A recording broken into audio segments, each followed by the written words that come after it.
September 16th, 1998. Anton Mason, Eileen Molfettis interviewer, Manalapan, Florida, United States of America, language is English. Today is September the 16th, 1998. Doing this interview with Anton Mason. My name is Eileen Molfettis. The interview is being conducted in Manalapan, Florida, the United States of America, and we're doing it in English. Can you tell me your name, please? My name is Anton Mason. What was your name at birth? Anton Meisner. And what is the birth date? My birth date? April 21, 1927. Your age now? 71. And what is the country that you were born in? At present time, it's Romania. What was your father's name? Maximilian Meisner. And where was he born? He was born in what is today the Western Ukraine. And your mother's name? Sarah Gutman. And where was she born? She was born, it was Austro-Hungary, now it's Romania. Do you know how your parents met?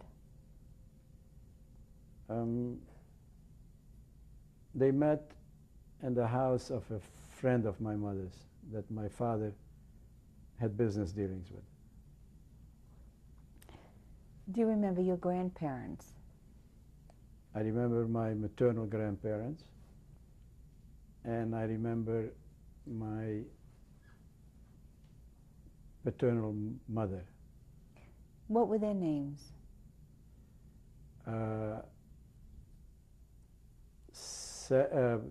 Gittel and Abraham Gutman, and Rose Meisner. What do you remember most about these grandparents? Well, they lived very Jewish lives. They worked very hard. They were very concerned about their children. They were concerned about the Jewish community. And their lives revolved around God and making a living. How close by did they live? My mother's parents lived very close, and they were around. I saw them practically every day. I come from a town that's called Siget, and the population was at that time about 30,000. And because of certain circumstances, the town had an unusually high number of Jewish people. About 40% of the town was Jewish, about 12,000 Jewish people. And my grandparents lived close by, and the grandmother came around every day. And I used to see my grandparents in their store. They manufactured soap and candles.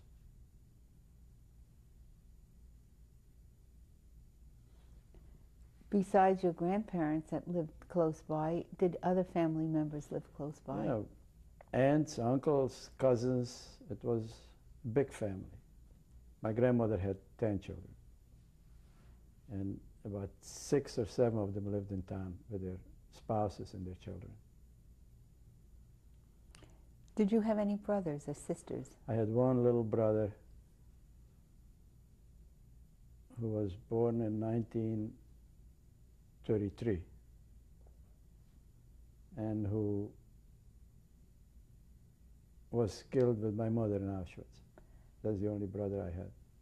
What was his name? His name was Samuel. Can you tell me what language that you spoke inside the home?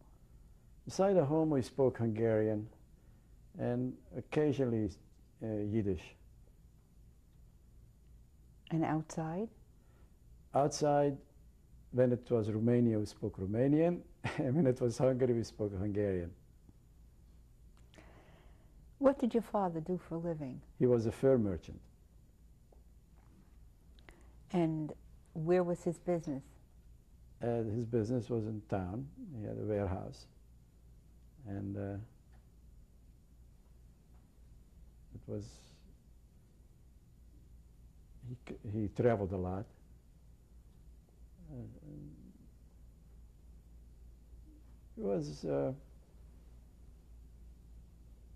It was working in and running a business in a small town and then traveling was not inconvenient because we were together all the time. So it was a close family relationship, very, very tightly knit family. Did your mother work or help out? No, she was a homemaker. Tell me, how would you describe your family's economic status? My parents, my life was very comfortable. My dad did very well, I guess, and now in terms of American society, you'd have to say, economically speaking, he was in the upper middle. What kind of neighborhood did you live in? Can you describe it to me? Well, it was Main Street of town. And at that period of time, the Jews were not segregated. So there were, on Main Street, the Christians lived on Main Street, the Jewish people, some of them lived on Main Street. It was not a problem. It wasn't, there was anti-Semitism, but to the extent of where we could live was not prescribed. What do you remember about your home? Can you tell me what that was like?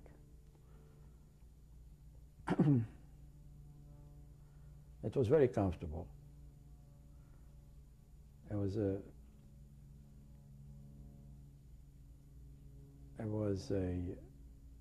my mother had a maid. My brother and I had our bedroom. And the big activity was mostly in the kitchen all the time. Everybody congregated in the kitchen. And in the mornings, we went to school. Then around 1 o'clock was the important meal of the day. And then 2 o'clock, I went to Cheder for the afternoon. And that was it. Do you remember the address that you lived at? Yeah. It was during the Hungarian times, it was 50 Rákóczi utca, and the Romanians, it was 50 Kalia Bogdan Voda.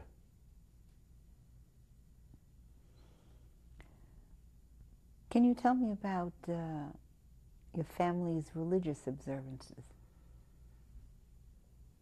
My grandparents were very Orthodox, but my parents and me, we were more Reform-minded.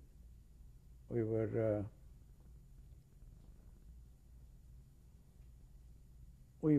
observant to a certain extent, but not to the point where we were in the synagogues all the time. Or my father went on the Sabbath occasionally, not all the time, and we observed the high holidays and the holidays. And my mother had a kosher home. Would you say that your mother was a good cook? My mother was an excellent cook. She was a great cook, and she made great dishes, and the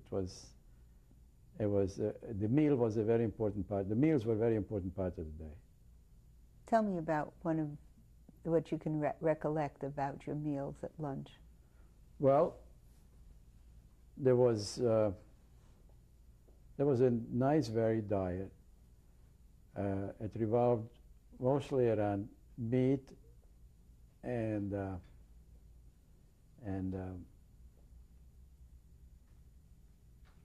noodle dishes. My mother baked her own bread, and a meal would consist of a soup and a main dish, which could have been chicken or beef or veal, and then a side dish of some kind, maybe some sort of noodle dish, and probably some sort of pastry in the end of the meal. What was your favorite Jewish holiday, and how did you celebrate it? Well, the Jewish holidays were mostly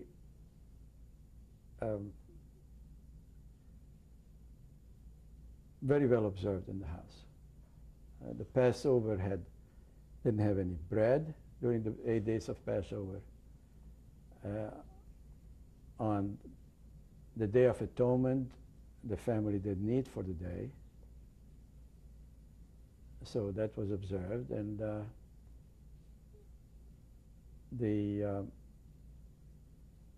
the other little details concerning the holidays were also observed. I didn't have any particular favorite. It was just something that was part of life, part of Jewish life. And it was nice because there were special things going on all the time on holidays. The food was special. People went visiting each other. The synagogue, and everybody was dressed up, and it was something unusual. So it was always very special. Do you remember how your birthdays were celebrated, and if you got any presents? Well, my third birthday was especially noteworthy because I received a tricycle, and it was it was red. And all my life I never forgot it. And the strange thing was that a woman who we were children together, had a photograph of myself and her on this tricycle. And I still have it now because I had it copied, and that tricycle was something that I never forgot. And that was, and at the age of 10, my father gave me a gold watch, a pocket watch. So it was certain birthdays, not all the birthdays. And at 13,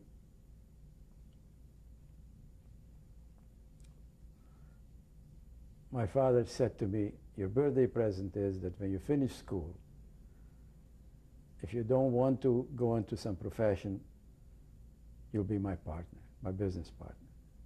So these were the important birthdays. And then the war started, and it became tough, very tough, for Jewish people in particular. Mr. Mason, can you tell me what kind of a child you were? What kind of a boy were you? Kind of wild. I was difficult. I was temperamental. I was emotional. But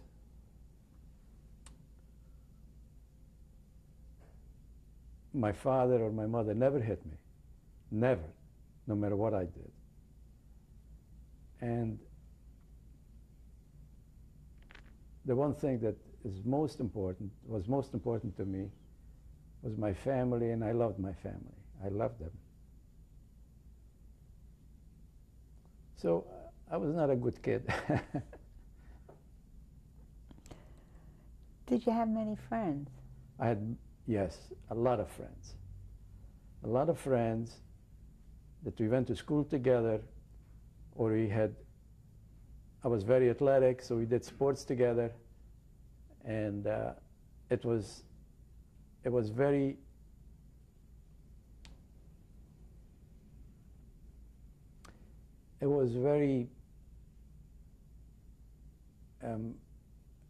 uplifting to have these friendships. And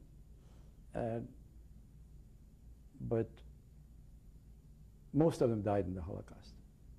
Most of them. In fact, my close friends, none of them survived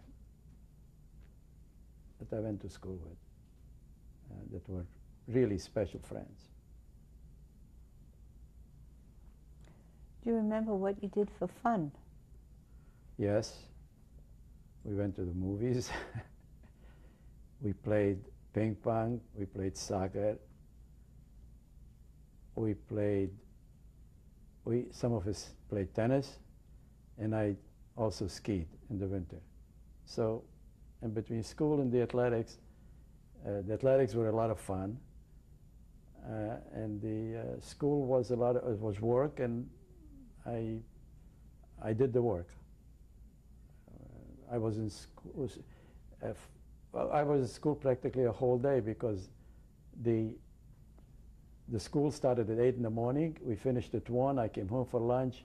I ate my lunch, and 2 o'clock I went to Cheder till about I was 14 years old. So the whole day was revolved around learning, and learning was something that was very important in the family. We had to go to school. We had to learn Talmud if it's. We didn't have to become Talmudic scholars, but we had to understand what Jewishness was, and the way to really learn it was through the Talmud. Talmud was very complicated, but we learned some of it. We managed to learn some of it. It was very difficult. In fact, there was a very interesting. I had a rabbi who taught us, and there was a very big difference between the high school I went to and the Cheder, because the high school we were not supposed to ask too many questions, and we were told that we are ignorant and maybe even stupid, but we are here to learn, and the only way to learn is to listen to the teacher, and we did. But in the afternoons we went to Cheder, and the first thing the rabbi would say every day, who has a good question? So I had this dichotomy, this not knowing, do you ask questions or you just listen? But the Cheder gave me more, the school gave me a lot of knowledge, but the Cheder formed my character, because I became an independent thinking person. And obviously, I didn't realize it then, that was the rabbi's intention, to make his students able to think independently. And he pointed out to us that Moses didn't agree with God all the time. He asked him questions, and the Jew was supposed to ask questions even from God. So it was a kind of, it was making you understand that you are a human being, independent, an individual who should think for himself or herself, and you are equal to anybody in the world. There is no better person or worse person as long as you maintain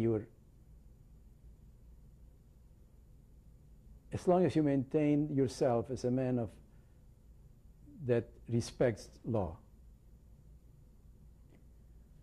Do you remember his name? His name was, he didn't have a name, his name was where he came from. and his name, everybody called him the Betizer Rebbe.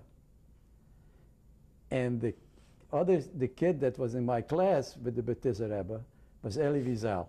So we went to the same rabbi, and in his memoirs he mentions the Betizer Rebbe. It was, if you really wanted to learn as a young man in town, you attended the classes of the Betizer Rebbe. But he didn't have classes. He had a long table with wooden benches, without a back, and he would sit around those benches, and he would sit on top of the table and discuss, would lecture, and the next day there would be a good question, but he said a good question to discuss what he lectured on the day before. And they were actually, if I think back now, they were almost like debates, because there is never a sure way to interpret a certain aspect of the Talmud. So there would be discussions, and the rabbi would be the authoritative word, but he would always bring to his aid the great rabbis that he would learn from, and that's how he would make his. That's how he would settle a question. So this and this rabbi said such and such, and I tend to agree with what he said on this subject. And I would like you to think about it, even if you have a different view. I respect your view, he always said, but you must always look up to the authoritative person on the particular subject. And to this very day, that's my organized way of thinking. Would you say that the Betizer Rebbe had a profound influence on your life? Yes. When I got into the concentration camps, the Genesis section of the 5 books of Moses was something that I thought about in my mind all the time. And at times, to me, it was a comfort.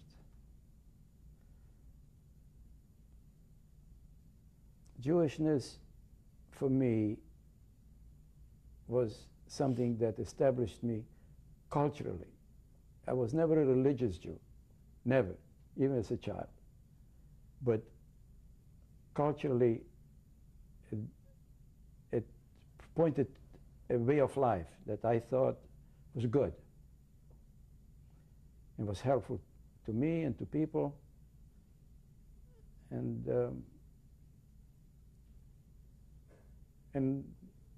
I know that it was an influence all my life. It is an influence on me today.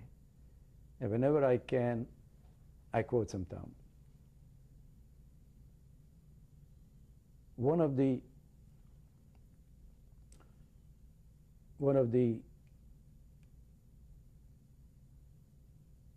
things I thought about when I was in the concentration camps was 2 particular passages. One was an incident that Abraham had, and the other one was Mordechai in the book of Esther. And I really decided to go with Abraham. The questions was, the stories are as follows. Abraham was traveling. I'm not going to go into great details. And he traveled with his flock and with his people and with his wife Sarah. And the king observed Sarah. And Abraham realized that he might have a problem. So when the king came over to Abraham, he said, "Who's this woman?" Abraham said, "She's my sister."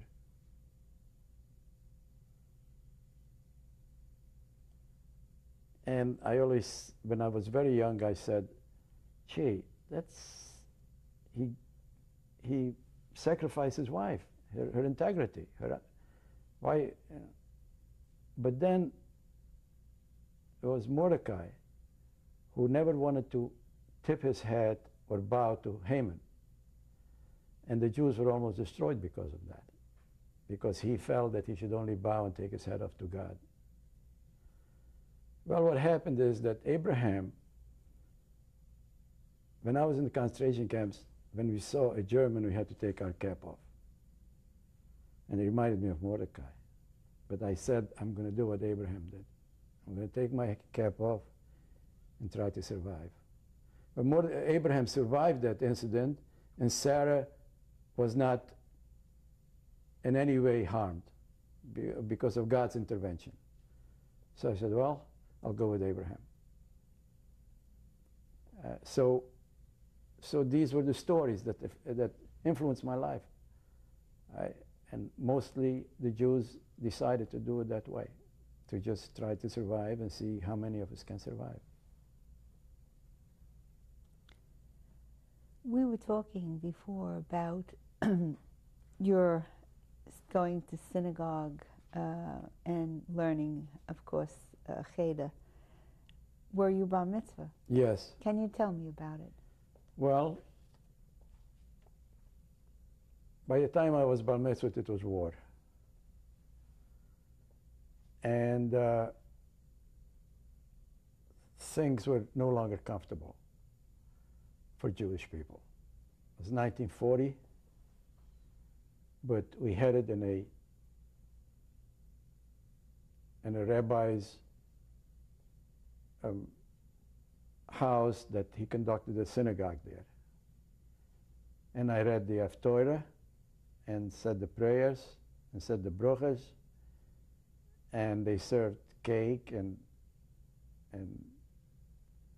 drinks and sandwiches and food, and the families were there, and the rabbi presided, and it was a day when most people in the synagogue were crying. Not because of the bar mitzvah, because we heard so many Jewish people are getting killed in Poland. We'll stop this tape now and continue on the next tape.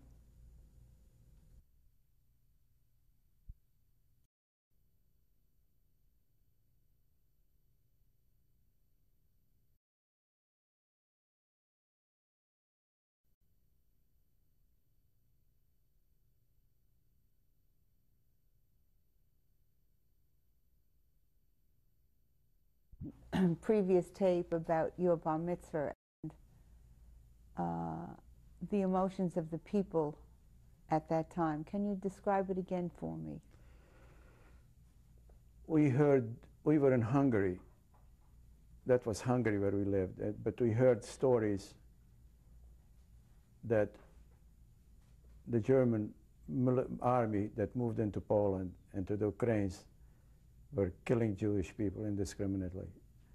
But we never talked to anyone specifically that could tell us. But the rumors and the stories that were told were very disturbing. And everybody some people had relatives in Poland, some people had relatives in the Ukraine, and also the feelings that Jewish people are being murdered in the streets and in special places indiscriminately, women and children, were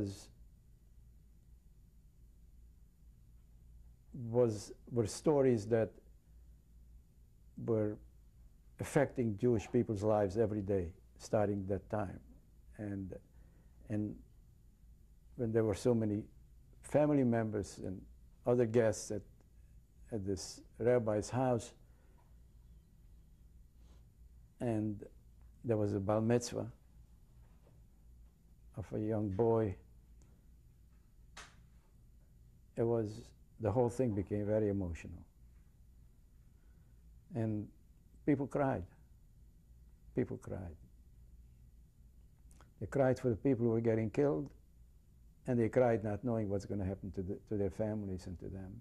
And it was a time when I remember the life changed. Before we talk about that, I'd like to take you back for a little bit about your school. We mentioned before that you went to school until before lunchtime, and I'd like to ask you what your teachers were like and how did they treat the Jewish children?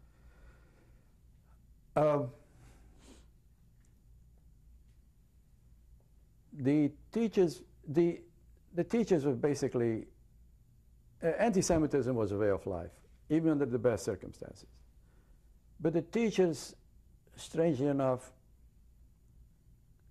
were occasionally making anti-Jewish remarks, but they were strict, but they were strict with everyone. So while I went to school, I was aware that I was Jewish. And I was made aware that I was Jewish, but I would have to say that apart from that, there was no particular discrimination. Till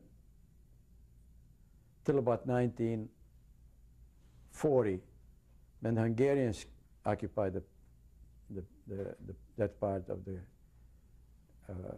country, and the school was taken over by a Catholic order. They were called the Piaristas. And once it became a Catholic school, they only allowed a certain percentage of Jewish kids into the classroom. Basically, in my class, there only left 2 Jewish kids out of 6 or 7. And we were made aware of the fact that we are Jews, and we were actually going to school every day, and while nobody committed violence against us, but it became more difficult, and especially since the school emphasized a certain religion. They emphasized their Catholicism, and it became very difficult for Jewish kids in the classroom because of that distinction, of the religious distinction. And I had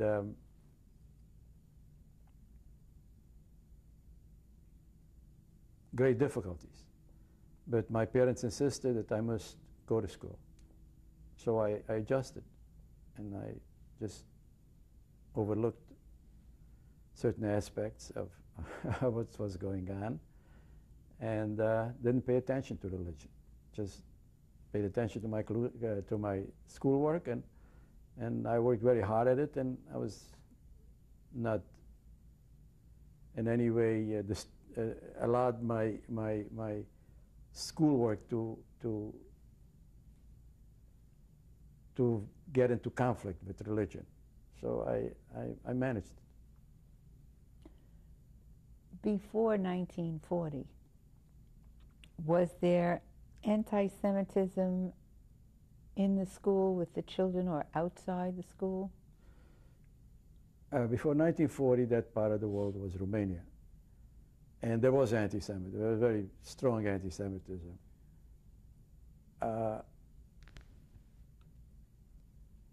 In school, occasionally we were called dirty Jews, and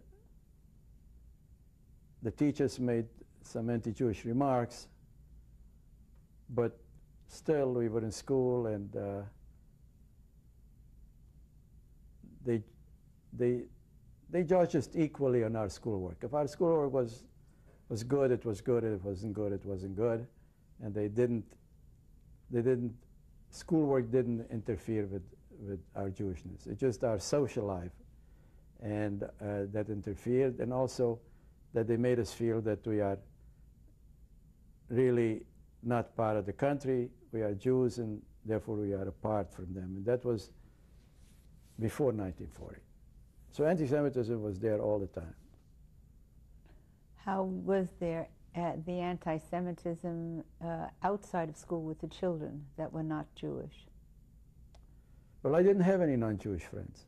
I had casual relationship just to say hello to them in the street, but I had no friends I didn't have any friends that were non-Jews. We just didn't have friendships. We didn't have social lives together. So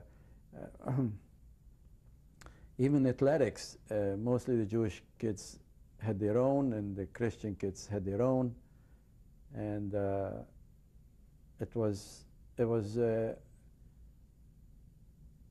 social lives were segregated. You know, it was very unusual for close friendships to develop between Jews and non-Jews. They kept us at the arm's distance, at arm's length. What do you remember most about your father, and what kind of a person he was? My father was learned in the Talmud, even though he was not Orthodox religious. He was a successful businessman. He concentrated on his business, and he concentrated on his family. And the family was very important to him, and the children were very important to him. And I always saw him as very sacrificing. He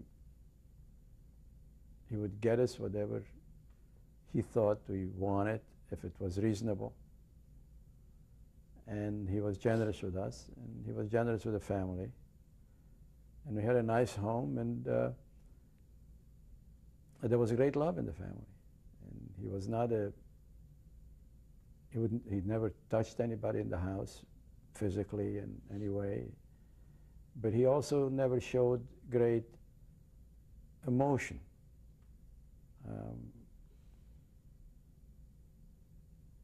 I don't think I ever remember my father taking me around and kissing me. That just didn't happen. That was the mother's job. So, but there was a lot of warmth and a lot of real affection and love in the family. We were very concerned with each other. What do you remember most about your mother, and what kind of a person she was? The one thing about her, she was very good-natured, and she was always concerned with the family, with what she would serve and what she would cook, and at a certain period of time, when it was still possible, she cooked up a pot full of soup, and once a week she would feed poor people. And she was very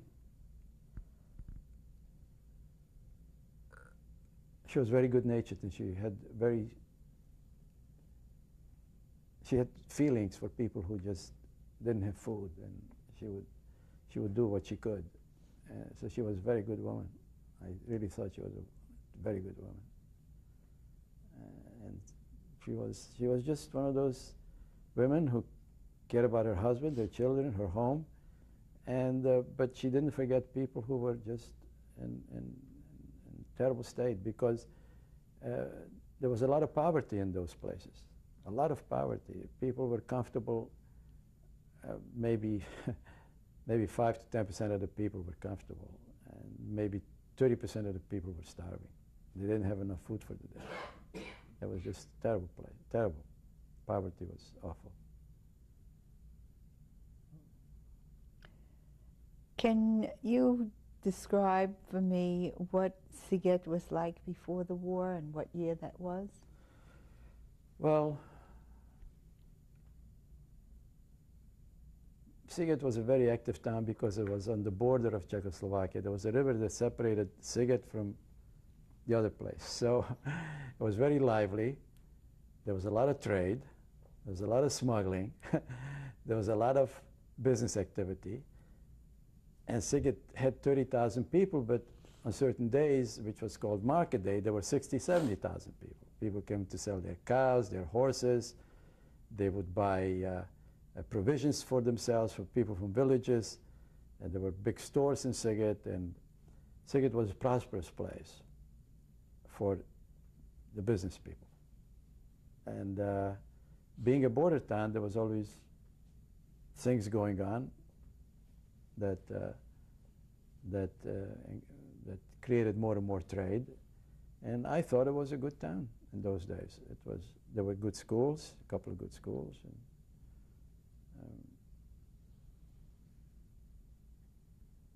it was good. Before the trouble started, it was a good town.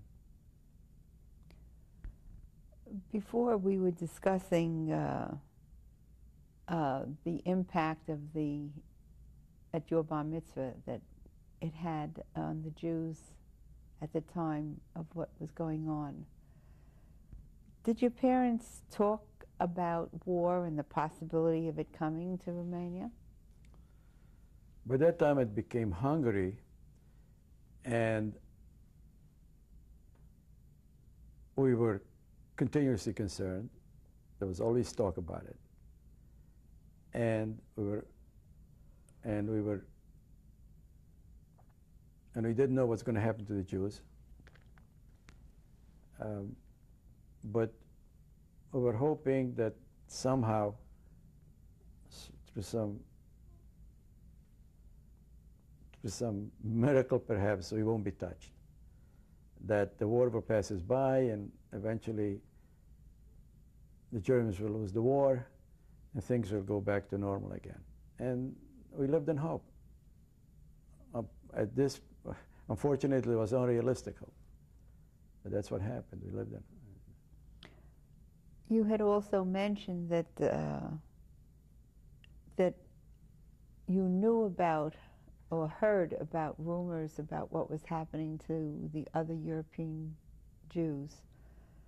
Had any word come through that anybody was talking about that you knew about? By 1942, there was an incident, and that confirmed it to us.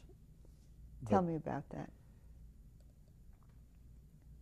One of my aunts was married to a man who originally came from Poland. And so he was not a Hungarian citizen. They lived in a village on the border of Poland.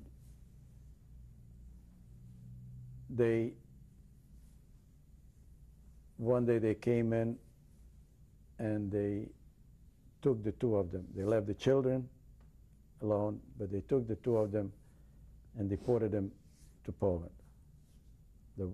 My aunt and her husband.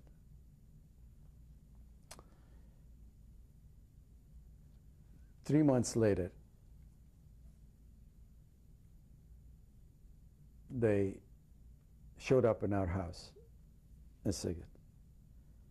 And of course, we were just overwhelmed. We didn't know what happened to them. And then they related the story that they took them all to a place called Kamenets-Podolsk,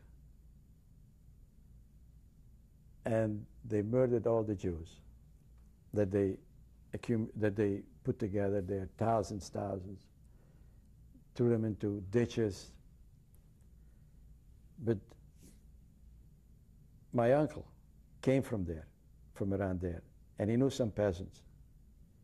And they escaped with my aunt out of the line, and he hid out in the house of a peasant in the barn. The peasant didn't know about it, but he hid in that barn because he knew the region. And from that point on, they would hide during the day, and walk by night towards the border because he knew the area very well. And then one night they managed to cross the border back into Hungary.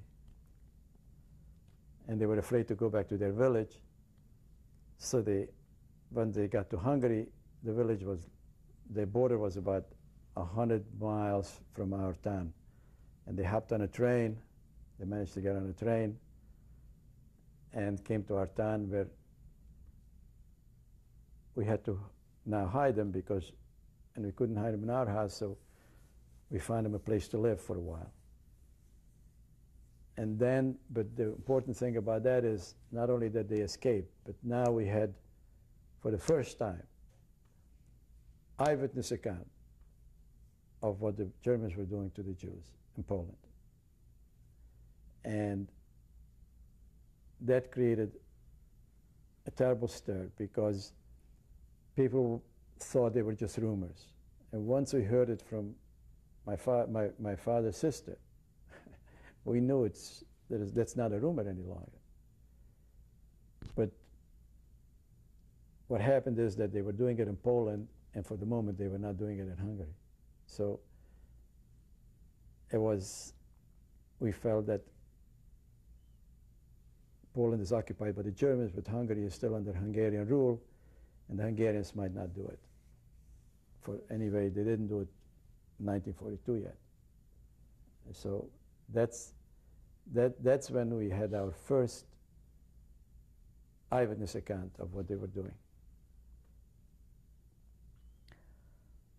Did your family or any of the neighbors that you know talk about what they might do or what might happen to them?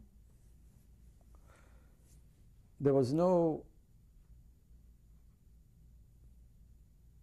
discussion of what might happen.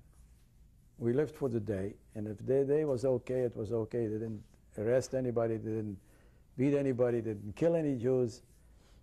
And so we lived for the day. There was no discussion of what might happen. And somehow we felt that just perhaps the Hungarians are not going to go to those lands to murder the Jews.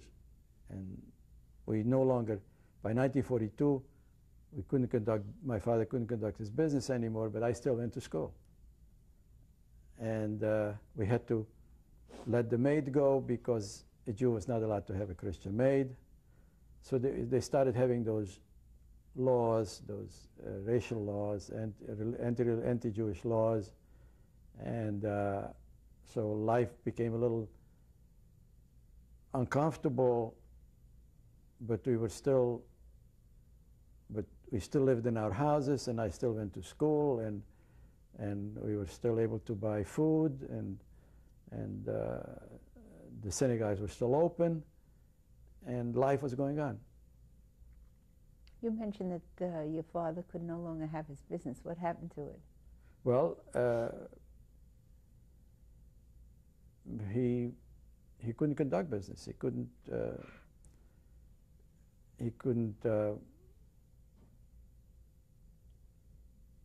They just said Jews can't own businesses. It was just as simple as that. Jews cannot own businesses. And that was it. So it was closed. What happened to his... Well, they didn't touch the inventory. They didn't touch our property. They didn't touch our money yet. And so it was just a question that Jews were not allowed to run businesses or own a business. Did your father do any work at home then? Yeah, he just, in order to keep himself occupied, he would chop wood, help my mother in the kitchen, go out for a walk, and just do nothing. It was terrible for him. He was always a very active man. It was just a very difficult thing for him. But somehow that's the way life was, so they couldn't change it. So that's what they had. That's what he did. Did he ever sit down and talk to you about what might happen? No. We never talked about it. Never talked about it. Describe, if you can, for me, the first signs of real danger and what year that was. The first signs came in Hungary that the government, the present government fell, and the fascists took over the government. And then came the severest Jewish laws. We had to start wearing a yellow star. That was in early 1944. January. We had to wear yellow stars. We couldn't be out in the street after 7 p.m. We couldn't. We could no longer slaughter kosher meat.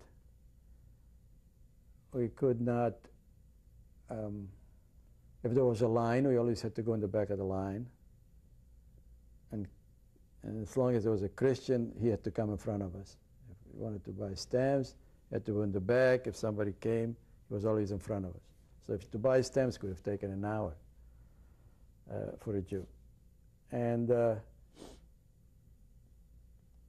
we couldn't travel anymore. And we were now very, very under very strict supervision and rules. And at that point,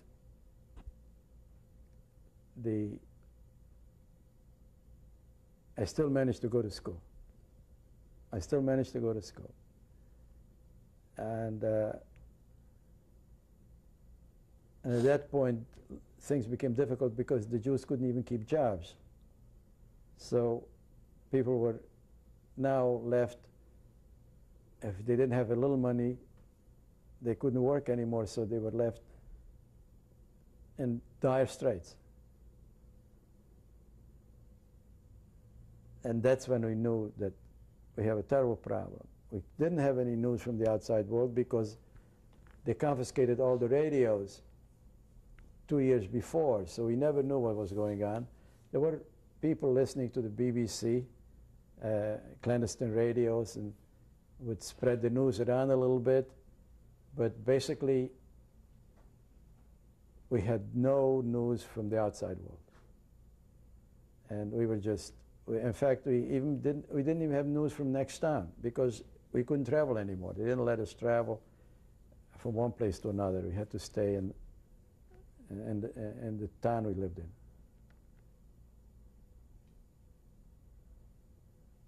And at this time, in 1944, what was the discussions in the house about what was going to happen? And did you try to make any plans or thoughts to leave? Couldn't leave anymore. There was hope that the Russians might get there because they were perhaps 300 miles away from our town. Or we were hoping that the Allies will land, because they were talking about landing, and the war will be over before they have a chance to do more damage to us. And that was the hope we lived in, nothing else. The hope that the Russians might get there, or that the Allies will land and the war will end quickly. But apart from that, we didn't know what was going to happen to us. We had no idea what was going to happen to us. We're going to stop this tape now and continue on the next tape. Okay. Can I take this off?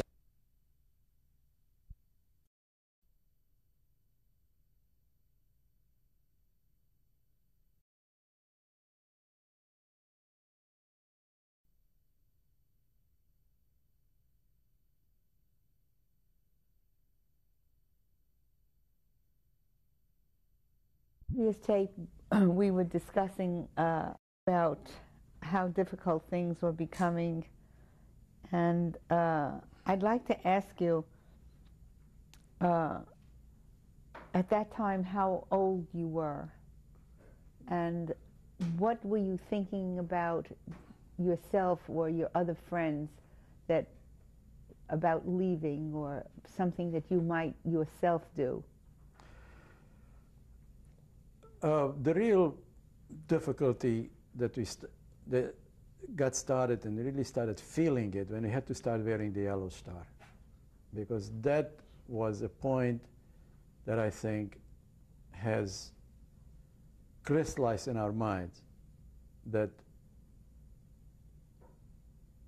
we are looking into an abyss. But we were stuck. There was no place that we could leave, and I didn't even think about it, because I wouldn't have gone anywhere without my family. My family was just something that I would have never left no matter what. And this strong familial connections sometimes are a great disadvantage, because people didn't want to leave one another. And whatever is going to happen is going to happen, is going to happen to all of us. And there was no, and we always hoped that the war would be over and we had a decent life and had a nice home, and my father had a business, and I went to school, and I was quite good at school, and I thought, well, I'll have whatever I want to do, I can do, and when the whole thing is over, and it's coming to very close to an end, and we couldn't leave, we didn't think of leaving, and even if I would have had an opportunity, it would have been impossible. I wouldn't have gone anywhere without my family at that time. I just wouldn't have done it.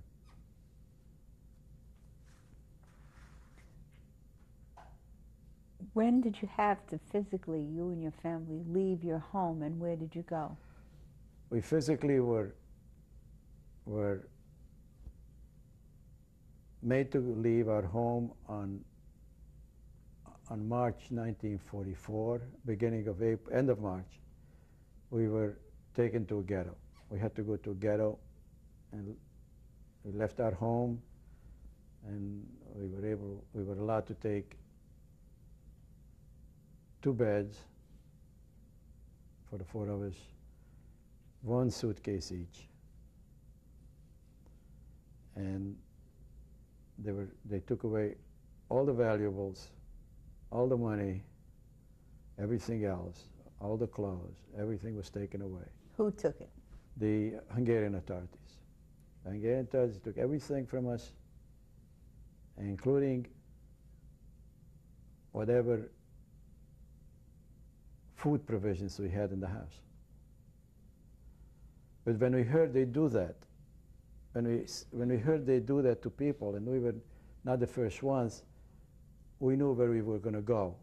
So we transferred some food and some stuffs to that ghetto place before the authorities came. We couldn't do too much, because we could just transfer some foodstuffs, but we couldn't transfer anything else. We couldn't transfer furniture. It was silly. We didn't care about the clothing, so we just didn't care too much. We just cared about having some money left and some food provisions, so if we are there a few months till the thing is over, we won't starve. And we were successful in doing that. So once we were in the ghetto, we were we had a large room where there were about 14 of us. Who were they? Well, we knew all of them. I remember my mother's cousin and her whole family, which are called the Zoderers, and they were about 1, 2, 3, 4, 5, 6. There were 6 of them, and there were 2, Chaim Weiner and Abby Weiner, which made it 8. and there was another couple with a child, and there was, no, they made it 8, and there was my parents, it was 12.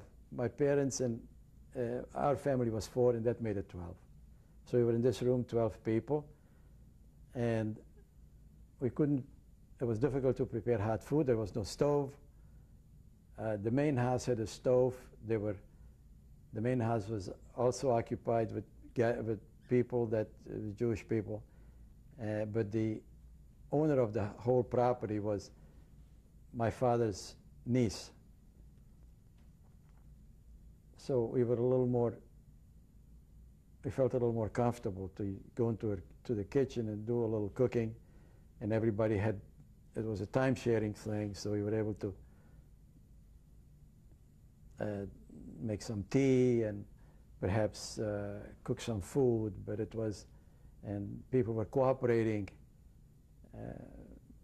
The whole household had about, where 4 people lived, suddenly 40 people lived. And everybody was, of course, scared of disease, and hygiene was very important, and the cooking was a problem. So it was a disaster, but people just, it's an amazing thing what people can get used to. And we just live with it in the hope that, like I said, that this whole thing will be over. And of course, it was, we were there for 6 weeks. What was the name of the ghetto? Well, where was it? It was in Sighet, and Sighet made 2 ghettos on each part of end of town. And we were restricted from leaving it. And there were certain gates put up where there were guards, and we couldn't leave the ghetto. We couldn't leave, so we were stuck there. And we couldn't go out and do any shopping. We couldn't go out and take care of anything that we thought needs taken care of. We were just in that ghetto, and that was it. And we were thrown in, and the mass, there were 12,000 Jews, and they brought in another few thousand from the villages, in a place where maybe, so you had maybe 20,000 people in a place where maybe before 4,000 people lived. So it was dangerous from the point of view of disease, and an awful lot of people in the ghetto, poor Jews, didn't have any food, and they were, it was difficult. So people who had some food had to start sharing it, because after all, you couldn't see people starve. And so people who thought they brought enough food for themselves suddenly found that they didn't have enough food, because it was impossible to see the poorer Jews who had no reserves before of any kind suddenly find themselves not even able to work and earn something to get themselves some food, and the authorities didn't care.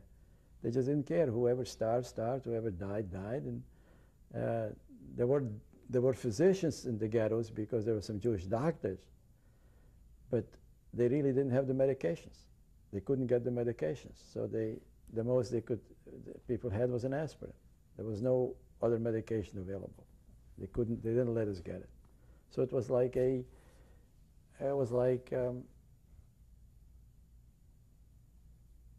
horror story. And people watched each other, and getting, 12 people still, strangers from the point of view of living together, get up in the morning, the women, the men, the children, all in this one room. And there were difficulties with washing the clothes, washing yourself. So it was something that suddenly, from civilization, you went into a less than primitive condition, because you also lost your freedom. So if you were a primitive man and you didn't have certain things, but at least you were free. Here you had primitive conditions and no freedom. So it was,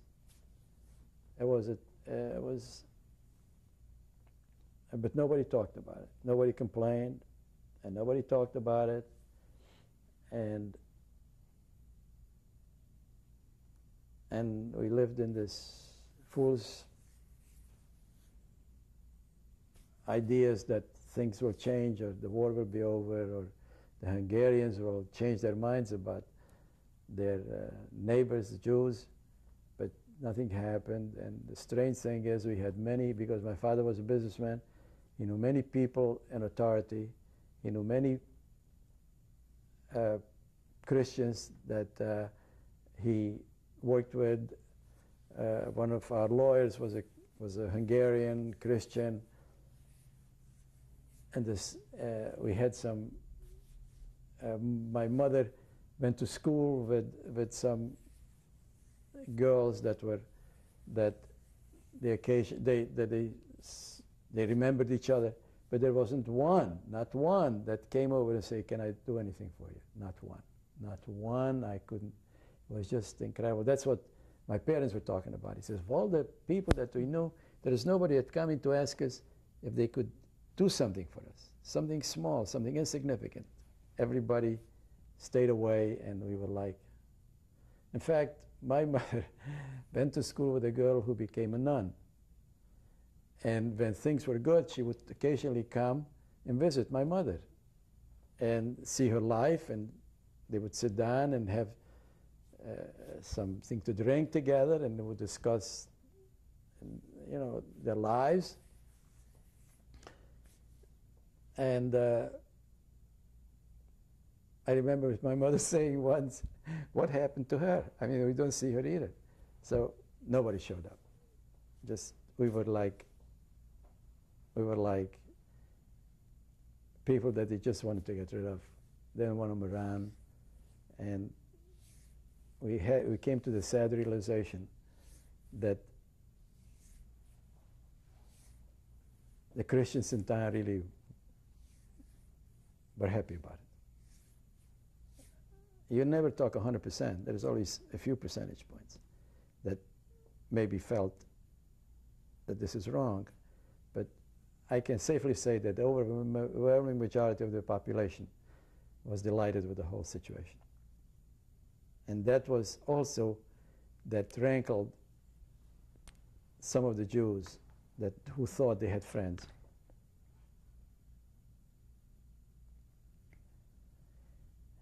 Would you say, in thinking back now, that the main topic of conversation at the time was that? Because you had mentioned that they said nothing about what was going to happen. No, because nobody talked about what was going to happen, because really nobody knew what was going to happen. Nobody, even in their wildest dreams, imagined that something like this could happen. They just thought that it might take us someplace and wait it out till the end of the war. And there was always some rationalization. Well, they could have killed us, why put us in a ghetto? They could have killed us before, I mean, why put us in a ghetto? So the reason they put us in the ghetto is because it's just something that they have to do to satisfy the Germans, and they are not going to hurt us. They're going to leave us alone, and the whole thing will be over, and everybody will go home, but of course, but nobody in their wildest dreams would imagine something like that. Would you say, in retrospect, that the people really believed that nothing would happen to them in spite of what news came back from Poland? Yes, because we didn't see killings in Hungary. We didn't see killings of Jews in Hungary. We didn't see violence against the Jews in Hungary.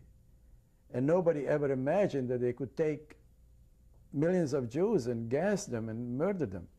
And nobody imagined something like that. And that if we didn't see all this violence against the Jewish people, all they wanted was the properties and the money and all they wanted to do is um, um, separate us from them. This is something that we can live with temporarily because it's not going to last forever. So we thought we'll survive this, and then things will get back to normal. And once the Germans lose the war, they will stop killing the Jews. And of course, it wasn't completely irrational, because there isn't a person, a human being, that could have imagined, who wasn't fully aware, that there would be a place called Auschwitz. They would gas people to death, and they would murder people, and they would shoot people, and they would beat people to death. There was no civilized person could think of this. And we still looked upon Europe as a civilized place. We couldn't imagine anything like that. This is unimaginable. If nobody would have survived the concentration camps, no Jew would have survived the concentration camps, and there were no witnesses to this. The people who might have heard something would have never believed it.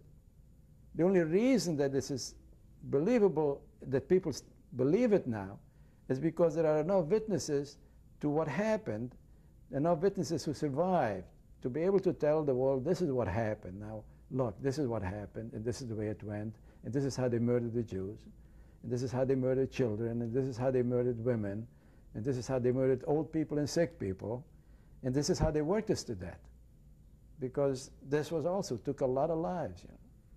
The hard labor and the starvation diets also killed many people, hundreds of thousands.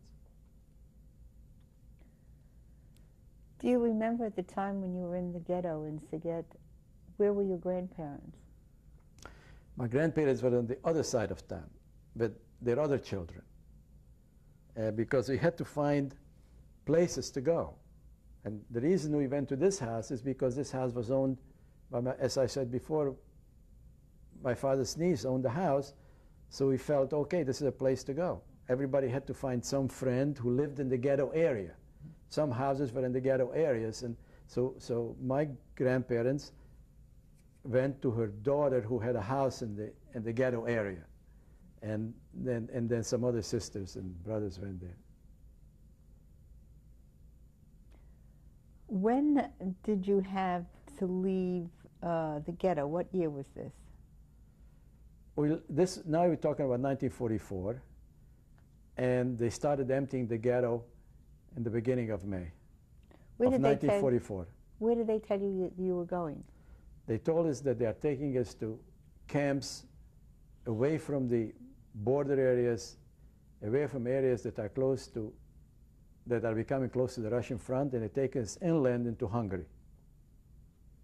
And till the very last minute, that's what we believed.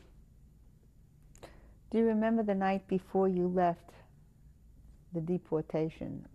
What happened at home? At where you were, how did you spend your last night? And well, the last night was spent, first of all, we were told that now we can take less things with us. We have to leave everything behind, and we can only take one change of clothing and enough food for a trip of 2 days, and water. So people discarded more, and everybody packed a little bag. Every one of us had a little bag that we packed for ourselves, and that's how we spent. And then we went to sleep, and next morning we lined up outside, and they took us to the railroad station. Did anybody protest? No. Nobody protested. Nobody said a word, and we just acquiesced to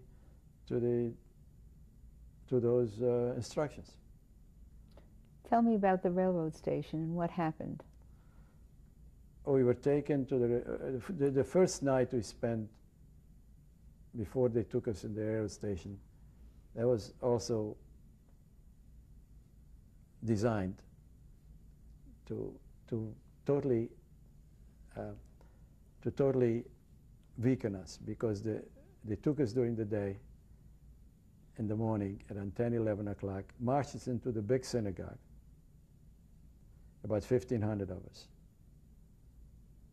And we were in that synagogue the whole night for no apparent reason, except my feeling is it was a kind of tactic to make us already very tired, very exhausted.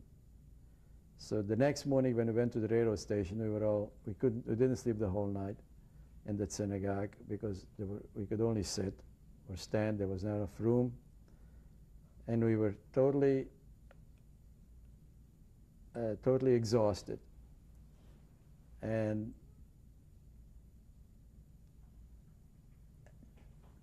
we could hardly walk already to the station. By the time we came to the station and they loaded us on to the cattle cars, there was most people lost their physical strength. It was basically over in terms of any kind of resistance in case we know where we are going, because they weakened us so much during that night. It was such a horrible night. They didn't allow the lights on. We had to be in the dark. They didn't allow us to go out to the bathrooms, so people had to urinate and defecate in the synagogue.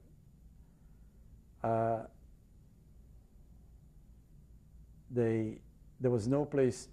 The synagogue didn't have enough seats for 1,500 people.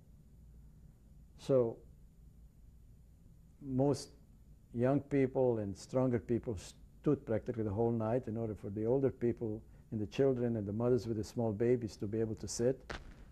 And it was really a Dante's Inferno that night. I never understood why they did that till I finally realized they only did that to make us totally physically incapable of, just to weaken us and physically, and we were no longer really people who could resist anything. By the time we were in the cattle cars next day at the railroad station, we lined up and they put a certain amount of people in each car. We didn't care whether we live or die. That's what happened. We really didn't care. And when we saw the train, after 3 hours of travel, or 4 hours, no, about 5, 6 hours of travel, we saw the train not pull into a certain station that we expected it if we would have gone to Hungary, and we went in the other direction. Everybody knew we were going to Poland. The people knew geographically that we had to hit this town if we go to Hungary, and if we hit this town, this particular town, and the railroad station, if we see past that town, then it means we're going to Poland. And if we go into Poland, we knew we would die. They're going to kill us.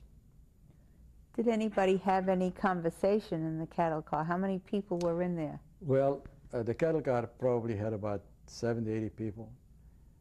Now the Jews in the cattle car, when I meant Jews, I meant now the cattle car, the men knew that they're going to kill us. They just didn't know how, and just didn't know the circumstances. So some religious Jews started saying the prayers of the dead and get ready to die.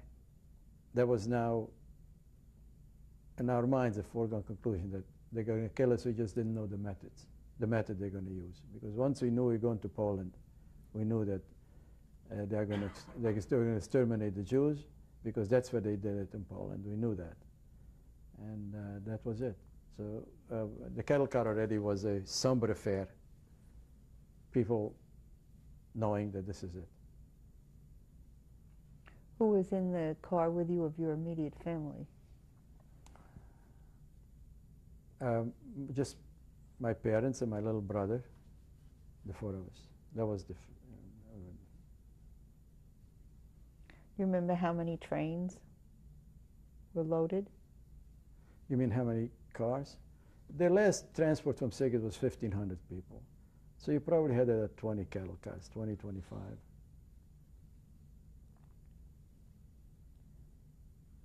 What were the conditions like on the train? Were there any, did you stop at any time in any places? No, the doors were locked and we couldn't get out. So we were there in the train one day, one night, one day. We were in the train 2 days and one night. A day, a night, and then next day. So we were there, and they didn't let us out, and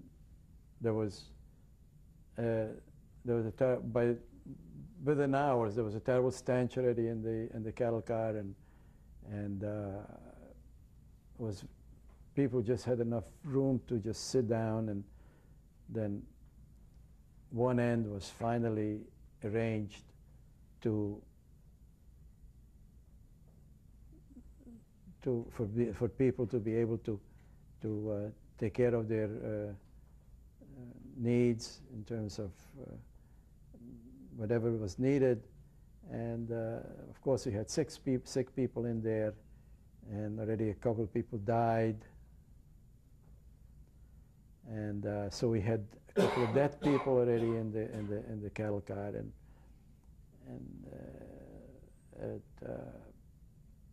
but at that point, really nobody cared. Meaning nobody cared because we felt this is the last day or hour or whatever it is in our lives, and we didn't dwell on it, and we didn't even talk about it. We're going to stop this tape now and continue on the next tape.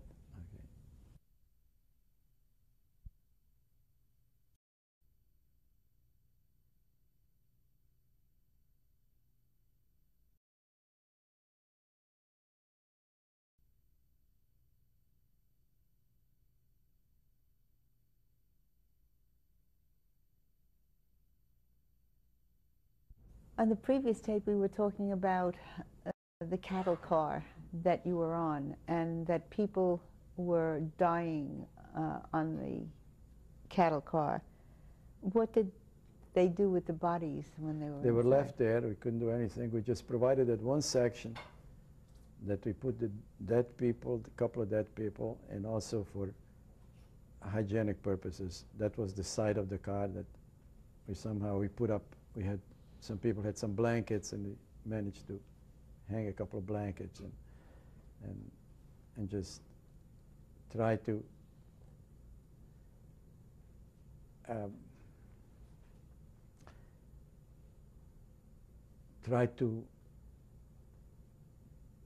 be civilized to the very last moment. How old were you at that time? At that time, I was just 17. As a 17-year-old boy, what were you thinking about on the train? What could you have imagined would have happened? I only thought about the past, about my life and my experiences, and on the good days, and that I had certain experiences and my life would be cut short, and that's it. And I didn't think of the future. But strangely enough, I thought, gee, will the world ever know what happened? That's what I was thinking. Will the world ever know what happened? When you arrived, where was it, and what time of night or day was it? We arrived at 4 o'clock in the afternoon, but they didn't take us out of the cattle cars again till 11 o'clock at night. So after the night in the synagogue, after another one night and 2 days of travel, between 4 o'clock, all the food and all the water was gone. The stench in the cattle car, they kept us there till 11 o'clock at night. By the time we came out of there, we had no idea where we were. We just saw bright lights, people in striped clothing, German uniforms, running around with dogs, yelling, shouting, hitting people. It was a chaotic scene that I just didn't understand where I am and what's happening. I didn't know who the people in the striped clothes were. I thought they were Germans too, and different type of. I didn't realize they were Jewish prisoners. I didn't think they were Jews. We didn't know. Absolutely had no idea where we were. And then we were totally exhausted. We were very hungry. We were very thirsty. We were very tired, and we just didn't care. And the last thing was that women and children on one side, men on the other side, and my mother and my little brother said goodbye to my father and me, and they went to where they were supposed to go, and my dad and I went where we were supposed to go, and that's the last I saw of my mother and my little brother. And then my father and I went into line, and by the time the morning came, I saw myself, my head shaved, prison clothes, and I still didn't know where I was. But I saw the first night something that I thought I was hallucinating when I came out of the cattle car. And I know that it will be unbelievable what I say to you, but I saw it. And I was confirmed. That's when I knew I wasn't hallucinating. I was confirmed years later in a biographical play on Broadway that was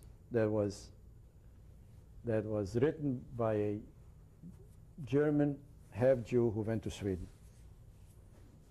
And what I saw was a huge pit. Flames came out of the pit. And I actually saw people thrown in there alive into those flames. And when I told my dad, look, Dad, what's happening, my dad saw it very well, but he knew that he didn't want me to get. So he said, no, you're wrong. That's not what you're saying. People are just feeding the flames. They're putting in wood. They don't, but actually they threw in live people. And dead people. I found out later the crematorium couldn't take a lot of the people, and there were some weak people and sick people. They didn't even put in gas chamber, they just put them into flames. Now, this is something that I saw that night, and like I said, I thought I was hallucinating, but it was later confirmed that it truly happened. And when I went back to visit Auschwitz, finally they started showing the pits. But they're not talking about live people in the pits, and the reason they're not talking about it because I don't think anybody would believe it, still wouldn't believe it. But this is what happened, this is what I saw, and this is what I witnessed, and I wasn't hallucinating, and it was later confirmed what I saw in literature, and then I knew that they're marching me someplace to die, and strangely enough, somehow they didn't kill me, and they didn't kill my father. So next day we saw ourselves alive in prison clothes, being addressed by an SS sergeant. I was, at those days, spoke perfect German, so did my father. When I listened to him, I said, this guy can't even speak German. I mean, I don't know where he could hardly speak German. He must have been a Lithuanian or Ukrainian with his broken German, addressing us, telling us that now we're going to go to work, and we're going to finally, we Jews will finally find out what work is all about, and the days for banking and money manipulating is over. And now we're going to teach you what work is.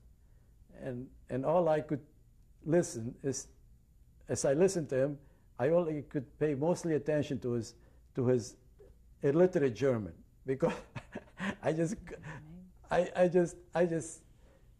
looked, I said, this guy can't even speak German. I mean, I just couldn't believe it, that, but of course, it was a silly thing to concentrate on, but it was something silly like, But I remember when I was lined up, and I didn't know what's going to happen. And my father took along a Borsellino hat. One hat and the Borsellino. Now, a Borsellino hat, and I went without a hat, and I said, well, I don't know how long it's going to be, but I'm going to save my father's Borsellino hat, so I'll put it on.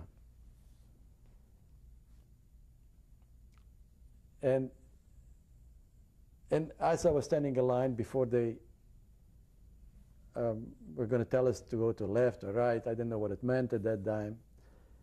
All I was thinking of is that I had a good life up till now, and this is going to sound silly, but I was grateful that I had a sexual experience in my life. So I was saying, gee, at least I had that and all the other things, and whatever is going to happen is going to happen.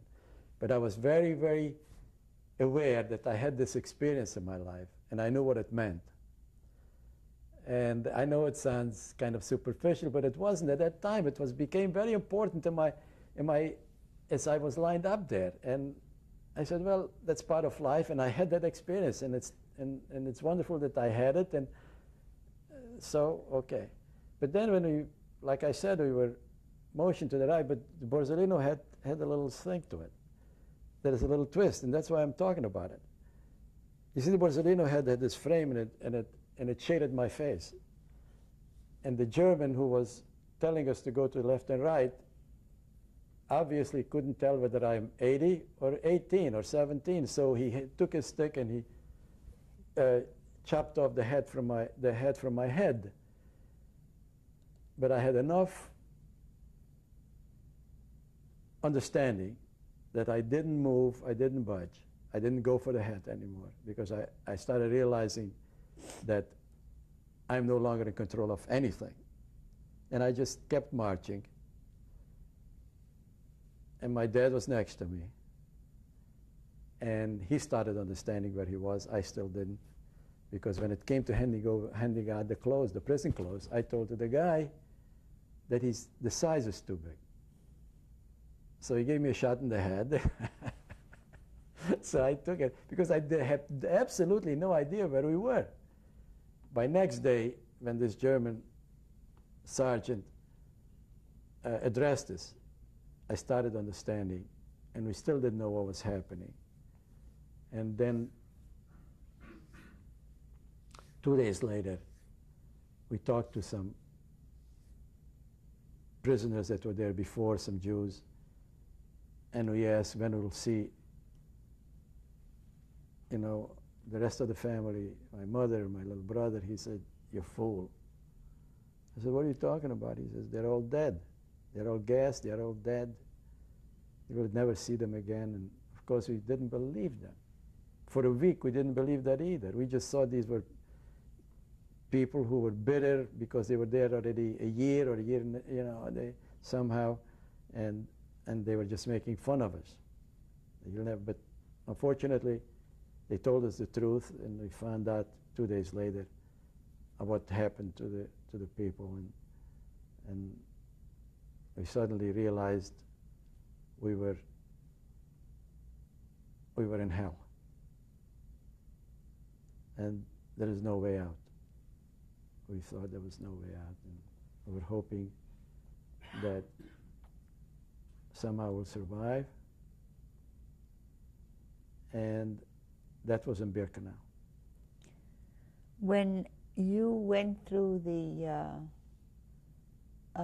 when you first arrived and you went through to take to the line, what was the process that they did before they gave you the uniform? Describe it for me.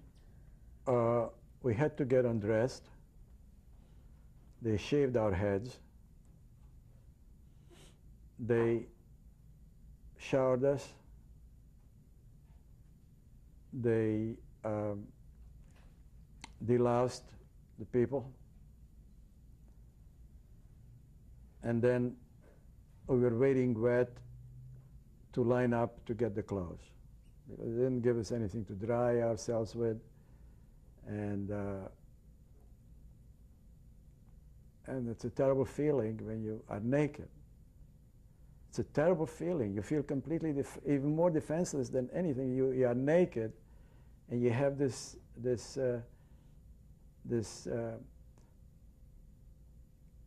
feeling that you are absolutely vulnerable to anything. And we were waiting in line. That was very unpleasant.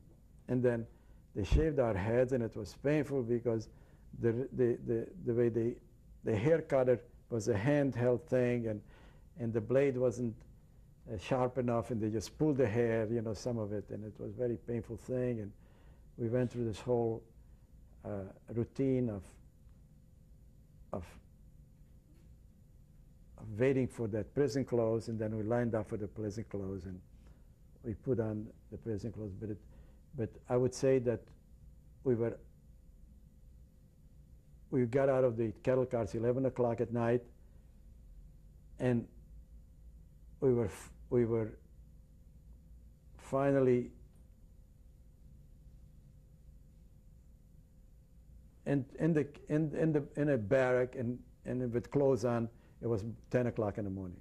It was a 12-hour process between the time we got out of the cattle car to the time we had the prison clothes. And that was a kind of 10 hours that was very difficult, because we didn't know where we were. We saw those terrible things, and the thing that I saw with those pits where the flames came out of. And we still didn't know what's going to happen to us in those 10 hours. And we still were totally ignorant of where we were and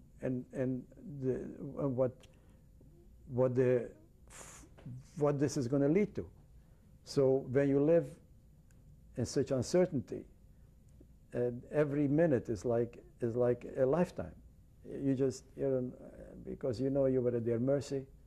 They were running around with their guns and their dogs, and they're yelling and they're barking, and it was like truly an episode out of Dante's Hell. It was just not credible. The whole thing was not credible. It was like,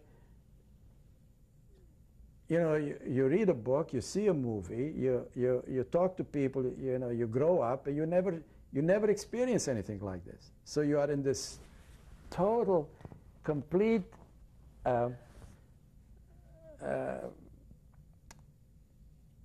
phantasmagorical situation where you think you don't know whether you are really having a nightmare or is it really happening. You really didn't know whether like I said, I thought I was maybe hallucinating. I didn't think it's reality. Finally, when we had our clothes on and we were addressed by this illiterate sergeant, we started realizing,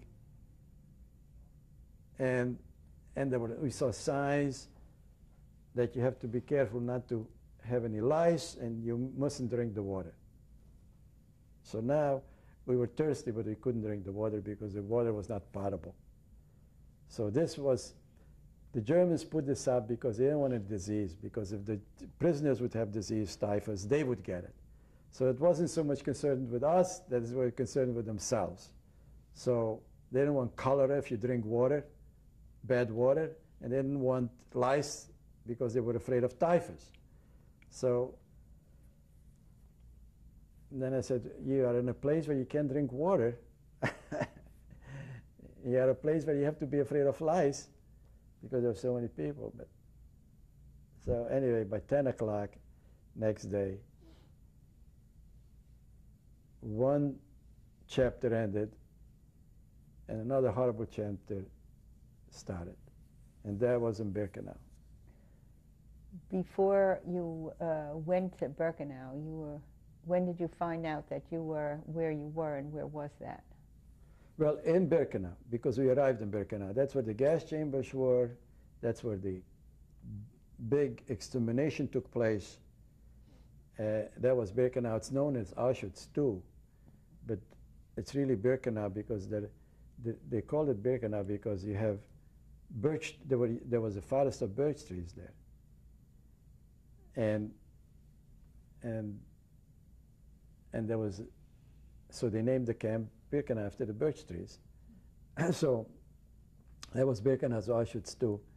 We were there 2 days, and then they took us to Auschwitz I. They marched us to Auschwitz I, which is a short march, maybe an hour and a half. we were put into barracks, and in Auschwitz I, we were given these places to sleep, and the first night they stole my shoes. Tell me about, describe for me the place that you were sleeping in. In Auschwitz they had bunks, and it was 2 person to a bunk. And I was with my father, so I slept with my father, and each one of us got a blanket.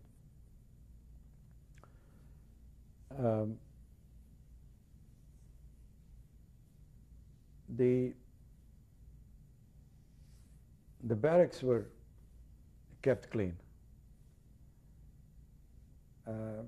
and the barrack usually had about 200 people.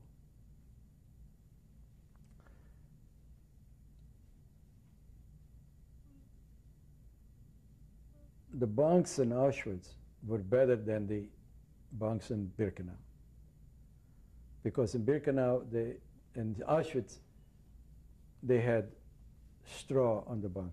In Birkenau, they had just the boards. So it was a little easier, a little more. The boards didn't hurt us as much because there was a little straw there. Auschwitz basically was a place that was more administrative than anything else. There was some work done, but basically they had people come there and then they were sent to other places. So we were in Auschwitz, and I was still in Auschwitz when we heard the news that the Allied troops landed in Normandy. But they landed, we heard that 3 or 4 days later, so I know June the 10th I was still in Auschwitz. And then on June, and we were 7 of us from the same town. So it was my father and me, and it was Chaim Weiner and Abby Weiner, his son, and it was Shlomo Wiesel and Eli Wiesel, his son, and it was a 7th young boy. The 7th was a young boy named Freddie. Then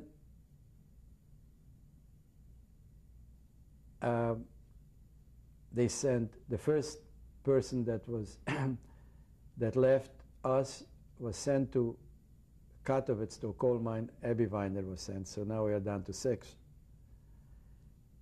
Then 2 days later they sent Eli Wiesel to Jawisowicz, also coal mine. Now we're down to 5. The 5 of us around June the 12th were sent to Monowitz. That was Auschwitz III. There, Shlomo Wiesel started developing swollen ankles, and it was very painful for him to walk. So in Monowitz they had a infirmary that was run for small things. If you cut yourself, or you had diarrhea, or you had something small they could take care of in a couple of days, or a week the most. But Shlomo Wiesel couldn't walk anymore, so So when we were started to send out to work, he couldn't work. So they told him to go to the infirmary, and we never saw him again. So now we were down to 4. And one of it's, they used to wake us up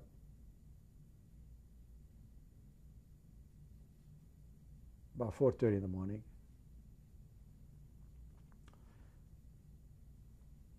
And we would get ready and go march out to work 6:30.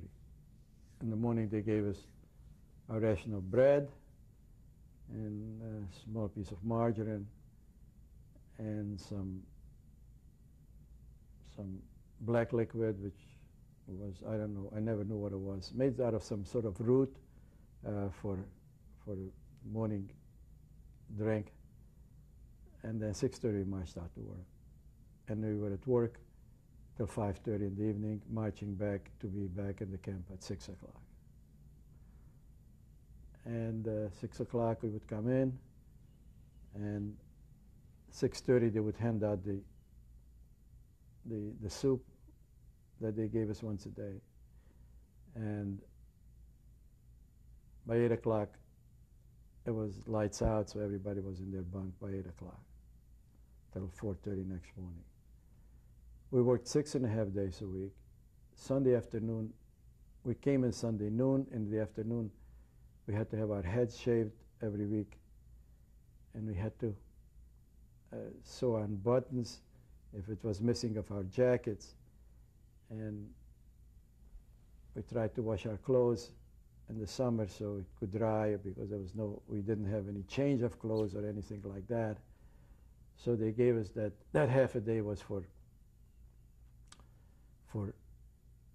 cutting the hair and taking care of your uniform and cleaning your bunk. That was the routine. But very quickly we became very hungry. The rations were so meager. They didn't feel it in the first 2 weeks because we still, but after 2 weeks, it was really became very painful. And everybody who had some weakness died very quickly. People who had a little diabetes, people who had a little heart problem, people who had got an infection, anything that would normally be able to be taken care of was a death sentence in the concentration camp.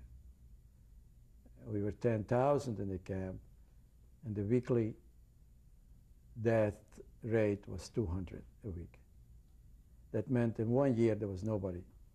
And the only reason they had people, because they always replaced the 200 who died. They sent another 200 every week. But basically, now you're talking about 200 people among people that were between 15 and 55, all supposedly strong men, and you had 200 dead. It was, you saw somebody today, you didn't see him next day. It was just, we became like zombies. We just walked around and went to work and came back and never thought of anything. We were just thinking of food, that's all. Food, and of course you couldn't get it.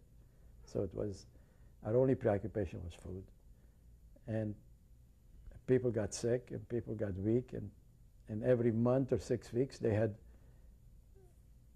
were selecting again, and you had to march in front of them. It was a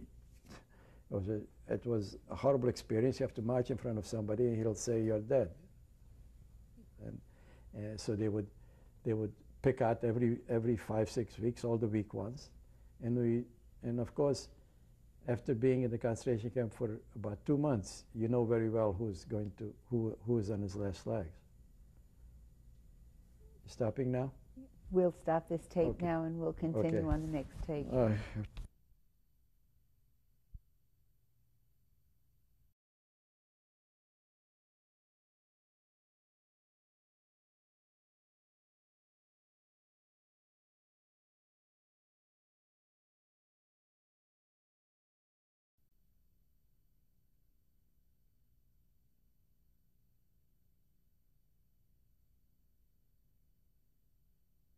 On the previous tape, when you were working in Monowitz, I'd like to ask you to go back once again to Auschwitz I and tell me if you were tattooed with a number there. In Auschwitz I was tattooed, and on my left forearm, and the tattoo is A7708.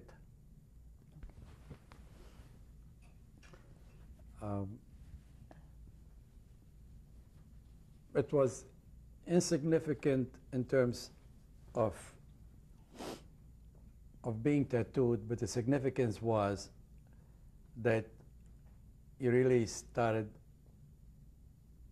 you felt that you were a prisoner who was marked and who was totally at their mercy, with no place to go, no place left to go. And complete loss of freedom, because once you were marked, it was just one more nail in the coffin of saying to you, you are a Jew, we do what we want with you, and we can kill you or we can work you, it's up to us, and you are zero.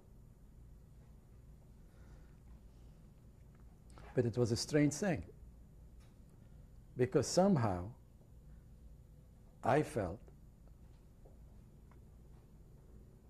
that even though they can kill me, I still felt that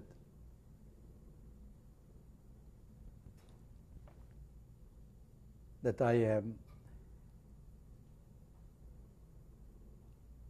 that there are certain things about me that still makes me a person. And while I'm alive, I will not give up the idea that I'm a person. And I'm going to be, and I'm not going to become an animal. And they can't stamp me. And I really looked upon them as uncivilized, cruel, inhuman. And I looked upon myself as somebody who's in dire straits, and in their hands, but still an individual and a person, and will behave in a civilized manner till the very end. And I really felt that. And I think a lot of that came from education, from reading, and from the rabbi who always tried to tell me that. And it meant a lot. Even though I was suffering, I was starving, I wasn't used to physical labor, and I worked. The work was hard. And I.G. Farben had this huge plant there, and we worked day after day after day. And we just became totally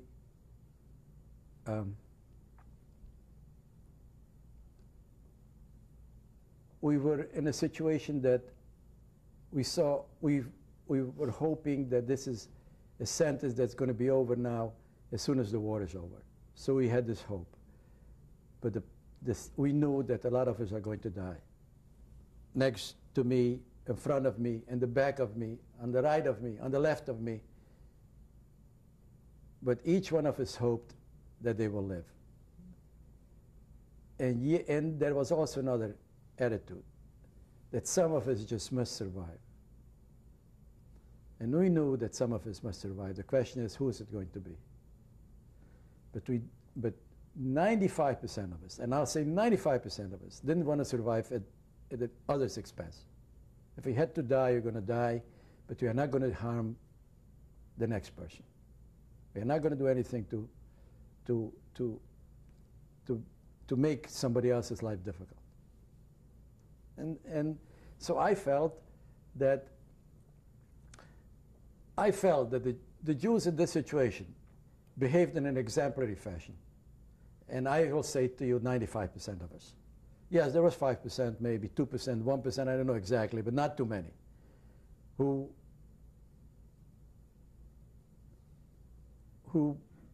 didn't behave in the way they should have behaved. But 95% of us, exemplary. We didn't hurt each other, we didn't hit each other, we didn't steal from each other. We didn't fight with each other. We tried to just go about every day to just another day, another day, another day. And I think, and I tell you this right now, that in all the years that I came out of the concentration camp, there isn't one day in my life that I didn't think back to this horror. And in the morning when I shave, I say, you are here, you survived, but nobody got hurt. You didn't hurt anybody. You just survived, and nobody can reproach you. And most of all, you don't have to feel badly about it because you didn't hurt anyone. And that's a comfort, you know, because you are in these situations where you think that maybe if you just manage to steal somebody else's bread, you might live another day. But that's not what you were going to do. What you were going to do is just behave in the way you would have behaved under normal conditions. And that's what you are. You are just, I'm saying to myself, you are just a person who managed to live through a hell in a way that was expected of you, in a civilized way, in a way that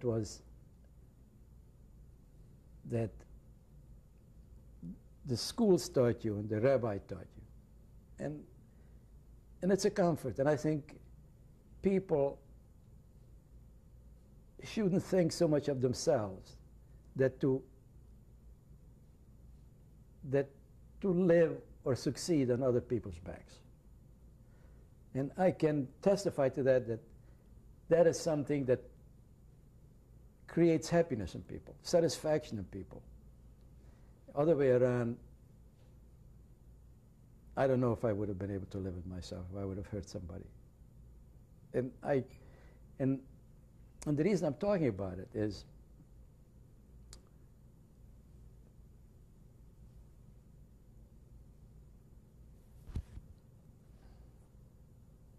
the easiest thing in the world is to turn into an animal. But there is something in a human being, I don't know what to call it, that stops most people from doing it.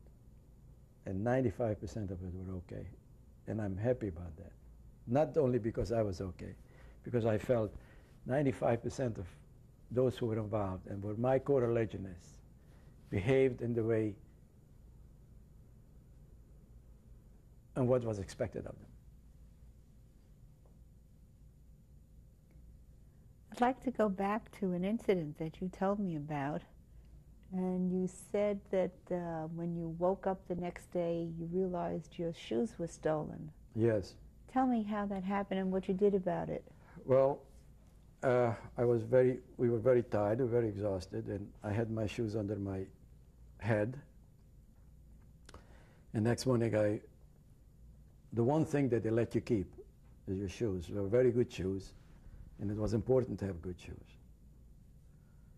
And next morning I got up and they were stolen. So I went over to the barrack, who was in charge of the barrack, another prisoner, but he was in a high position because he was in charge of the barrack. And I said, look, they stole my shoes. I have no shoes. What can I do? You know, I can't. So he provided me with wooden shoes, wooden soles, and canvas on top. And I thought that's the end of me because I have no shoes. And the wooden shoes, how am I going to march? But you know, you get used to wooden shoes too. I got used to the wooden shoes, and I marched with the wooden shoes, and I survived in the wooden shoes. You told me before that you worked for I.G. Farben. What were your duties there? I.G. Farben, I was first in the work, the people who were in had certain commandos, they were called. Our commando, which was Commando 72, had about 14 people in it. My father was with me, and this man, Chaim Weiner, was with me. And Freddie. So 4 from the same town. We were working together, and there were 8 other people. Very nice people, very decent people. The work was very hard. We transported, on the railroad siding, came in heavy equipment, machinery. And we had to transport that machinery from the railroad siding to the building that it was assigned to. And these machines were big, heavy, and it wasn't something that you could pick up. Even 100 people couldn't pick it up. So we had a capo who was a gypsy. And he was a very decent guy. He was very decent. He didn't hit us, he didn't hurt us. He was just a very decent fellow. And he knew how to do this work. And he taught us how to do it. It was very hard. But what we did was we put down boards, and we had rollers, metal rollers like. And the difficult part is when we had to pick up the machine and make sure that it doesn't fall over. So 2 people would move over the machine, would pick up with these big metal canes the machine. Somebody would put the roller underneath, and 6 or 8 or 9 people were holding the machine from each side so it doesn't roll over or it doesn't fall over. And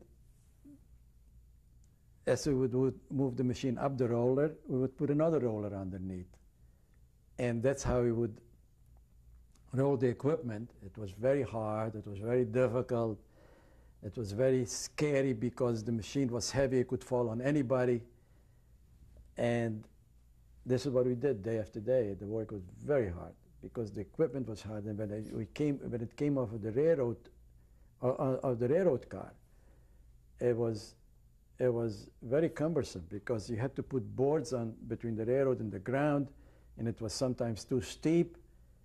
And to hold the machine, these big pieces of equipment, we heard in many instances people got killed because the machines would fall on them. But we had a very decent crew among us that didn't try to shirk and put the work on somebody else. So we all pitched in and we did our job, and we helped each other. And this gypsy capo was very skillful in knowing how to handle these machines. And he helped us. Not only did he tell us what to do, but he also helped us along. So he was one of the decent people that I met in the concentration camps who was in leading position, meaning he was a capo. And he never yelled, he never shouted, he never hit anybody. We went in the morning, we went to work with him, and he got the orders where to go. We went, and we did the day's work. What kind of machinery was it? It was equipment to produce other machinery. In other words, let's say you had one machine that was like a stamping machine, let's say, and they would stamp out metals on it. There were machines that were for generating electricity. You know, all these machines that created equipment for the plant. The plant was about at least 10 square miles big.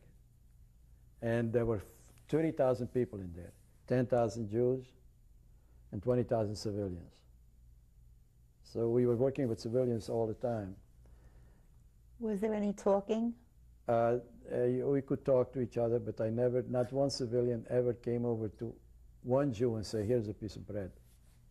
Never. It was Poland, and even when we were in those horrible positions, there was despicable references to Jews by these workers. I have to recount to you one incident that happened that gives you an idea of how our relations was even with the civilian workers who were working for the IG and the Germans. It was a couple of days after Christmas in 1944. It was very cold. And we were very hungry, we were cold, and we were already very, very difficult situation. Now people started dying who I knew very well. This guy died, that guy died. And it was lunchtime, and there was a barrack near where I took my rest that was for Polish civilian workers. And they had a stove in there that was smoking, so they kept the door to the barrack open, to this work area. And they were eating. And I walked by. I didn't look at them or anything. Suddenly I hear a noise from inside, and I look in. They say, hey, hey, hey. So I looked in to the barrack, and this guy, this Polish guy, is holding up, obviously from the Christmas meal, a piece of chicken, and he asked me if I want a piece of chicken. Well, what would you say? So I said, yes. And I take a step into the barrack, and he takes an empty bone that had nothing on it and threw it at me like a dog. And all of them, about 7, 8, or 10 of them, started laughing. This is what you get, Jew. This is the incident that happened to me December 1944, 2-3 days after Christmas. This gives you an indication of not only did we have the Germans to contend with, but we had the Polish civilians to contend with. That's the kind of animals we were around. Would anybody do this to anybody? Knew exactly how hungry I was. This is the incident that happened to me. That there are some incidents that happen that you can never forget. This is one of those incidents, and I have never forgotten it. When you were working at Monowitz and having these experiences, was there selections made? Yes. In Monowitz, in the camp Monowitz, every 5-6 weeks, they would again select the weak, what they thought were the weak, what they thought couldn't work anymore, or were sick. And we've had to go through this every 5-6 weeks. It was a horrible experience because you had to walk in front of him naked, in front of the assessment, and he would pick people out. And those people were taken straight to the gas chambers, never to be seen again. And I went through, I would say, about 3 of them. After the original selection, I went to 3 more with my father. And we made it every time. The secret was, not that we could keep it, if you could walk, and without shuffling, if you were able to pick up your feet. Because the weak people didn't have enough energy left to pick up their feet. And that was, you couldn't march anymore, you couldn't walk anymore. And that was the first, they were the first ones to go. And then if some of them became tremendously skinny, some people, we all lost weight and our ribs were showing, but for some reason, some people, even their muscles were gone. First the fat is gone, then the muscle is gone. The body eats up the fat, and then the muscle goes. And there were some people whose muscles were gone. And that was a horrible sight. They couldn't stand straight anymore. And everything was caving in on them. And you didn't even, almost their front met their backs. It was just like a grotesque vision. It was, you looked at something that you didn't think was human anymore. And those were this is what people started looking like after a while. Some people it happened to faster, some people it happened to slower. And then you had what was the concentration camp malady. The worst was if you didn't take care of it. If you were not able to take care of it, was a disease called phlegmona. It was an infection. And if you didn't take care of it, it got into your body and it finished you off. And when I was in Buchenwald, I developed phlegmona, but I managed to operate on it. The doctor operated on me, and I had it here. I don't know if you see it, and they managed to clean it out. If they didn't clean it out, the infection went into your body within 2-3 weeks. 4 weeks you were dead, because the pus couldn't come out, and the blood would carry the pus all over your body, and slowly until the whole system would be poisoned and infected. So that was, a lot of people, if they couldn't take care of that, died of that. And then frostbites, and of course starvation, and just the rigors, people. And there are some people who just threw themselves on the electric wire, and that was it. They couldn't handle it anymore.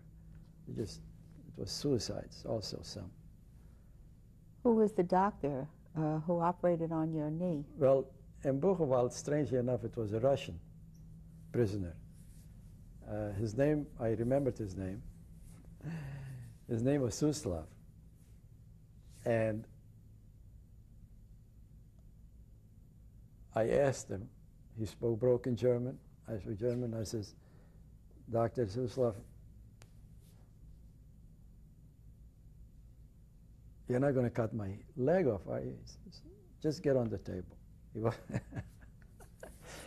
Well, he managed to put me out. He had this, what do you call this stuff that they put on you? And he managed to put me out, so I didn't know what he was doing. But I remember when I woke up, the first thing I did when he woke me up is touch my leg. He laughed. He says, I wasn't going to cut your leg off. I said, but why didn't you tell me? He says, well, we just don't behave in the way we should. So, but he did a very good job. Was he Jewish? No, he was Russian. He did a very good job. It was wonderful. He cleaned it out, never came back. Sometimes it came back, but never came back. And I'm grateful to him. I don't know where he is. When they had the selections and you passed them, what did you do afterwards? Afterwards, we were in shock for about an hour. And that was usually the end of the day. So after that, they usually they did it in a whole barrack. Then they gave us the soup, and then 8 o'clock we went up to the bunk and we tried to go to sleep. We always couldn't fall asleep right away. The hunger stopped us sometimes from even sleeping because it's painful. The stomach and the body is like in pain. It contorts. And hunger is besides weakening you, it also it's painful. After a while, it's like your stomach is continuously in kind of a shock. It's pain. It's always pain, and it's not only the losing of the weight, but it's a painful thing. Hunger is a painful thing. So we would go up to the bunk, and most people would dream of the meals they had at home. And for me, I would not want to think of food, so I had these disputations. And some of I remembered from something that I have read, but mostly I had the disputations with the you would call him a principal of the Catholic school, who I would imagine would come into he had these flowing robes, and he was this very sturdy, big man.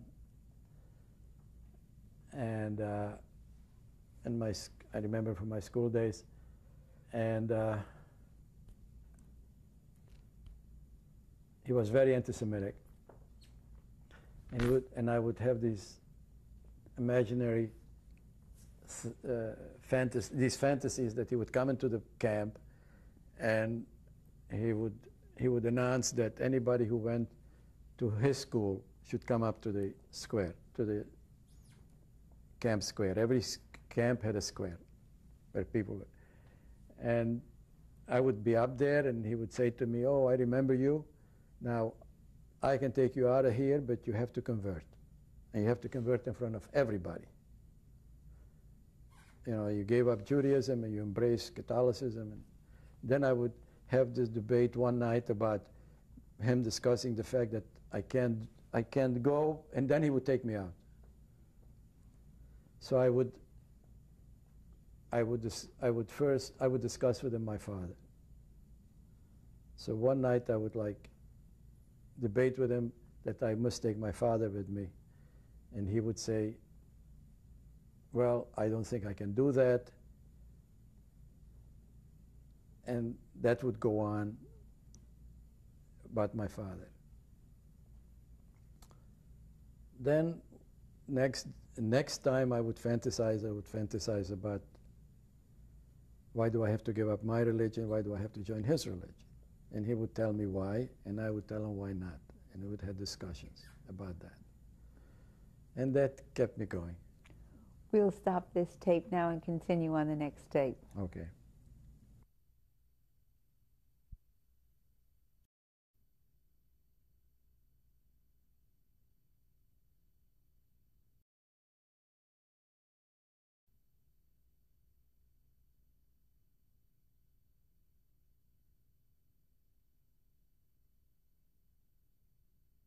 Debates you had with yourself at night on the previous tape. Yes. You see, you would only think of food. You wouldn't think of anything else, because that was the major preoccupation of everyone in the prison camp. It wasn't work, it wasn't the conditions, it was food, because it was life. So if you wanted to get away from thinking about food, you had to think about something else, and you had to put your mind to work. If you wouldn't put your mind to work, your body was at work, and if your body was at work, it was food. So I would fantasize about things, and then I would fantasize about under what circumstances you could possibly leave this concentration camp. And then I came up with this principal, who was the principal of my school, would come to the camp and then talk to me about taking me out of the camp. But the first thing I have to do is I have to convert in front of everyone, that the whole world sees that I'm turning to the right religion. And then I was there with my father. So I said to him, "I can't leave without my father. I must have my father. I can't leave by myself. And I might consider everything else that you suggest, but I must take my father with me."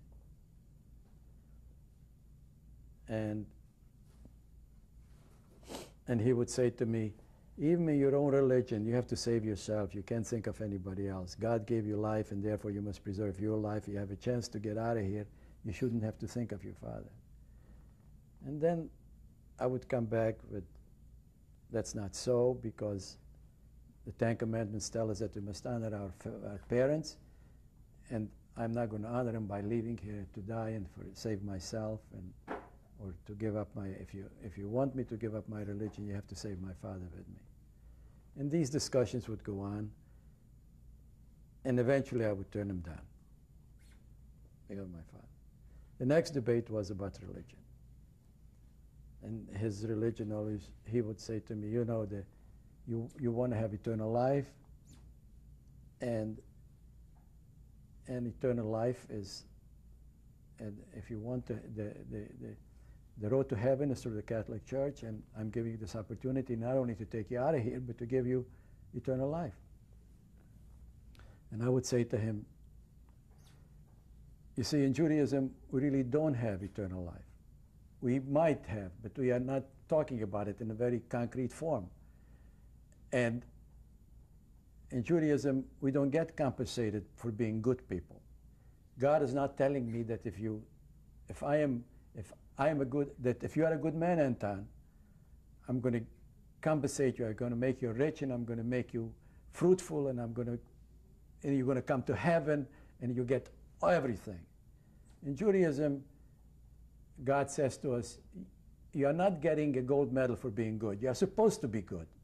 And I'm not promising you anything. I'm telling you what you need to do as a Jew. So I'm saying to you that I prefer that type of circumstance. I prefer to stay with a religion that's not making me promises, but is making demands on me. And those demands, some I keep and some I don't keep. But the one thing that I know is that I'm not going to give up the first commandment. And the first commandment is tying me to God. I have a covenant with him. My ancestors made a covenant in the Mount Sinai. I'm staying with that covenant. I'm not breaking my word just because my life is on the line. And I wouldn't go, in my mind, I wouldn't go to him. We had these, and he would have his arguments, and I would have my arguments. And then the next thing I knew, it was 4:30 in the morning because I fell asleep. And those debates kept me from thinking about food, because I saw movies, Hollywood movies, which were great, but when you thought about Hollywood movies, you saw food all the time. You saw the meals and the restaurants and the sandwiches and the drinking, so I couldn't think of movies, and I thought a couple of books that I read I could think about, but basically the best thing is to invent a mental exercise, and that mental exercise. I also thought of athletics at times, you know, certain games that I played and how well I did in that one and what a stupid mistake I did in the other one, and I replayed the incidents, and that also helped at night if you didn't want to think about food.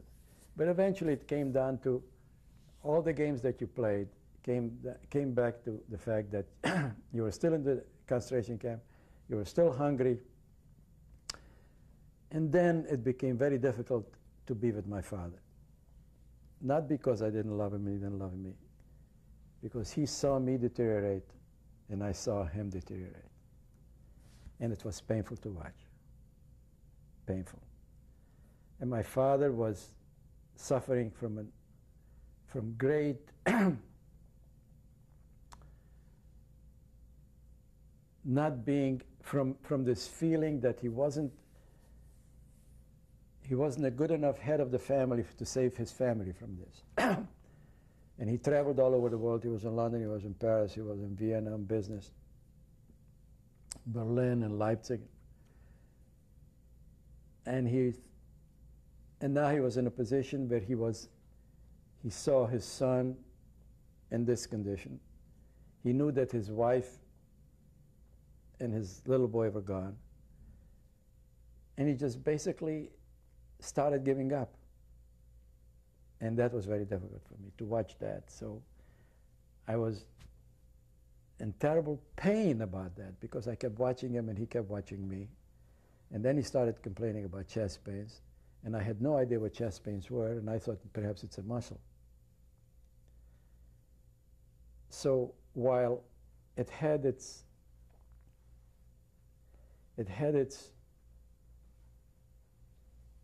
not advantages so much, but it had its compensations of being together with someone you love and you care for.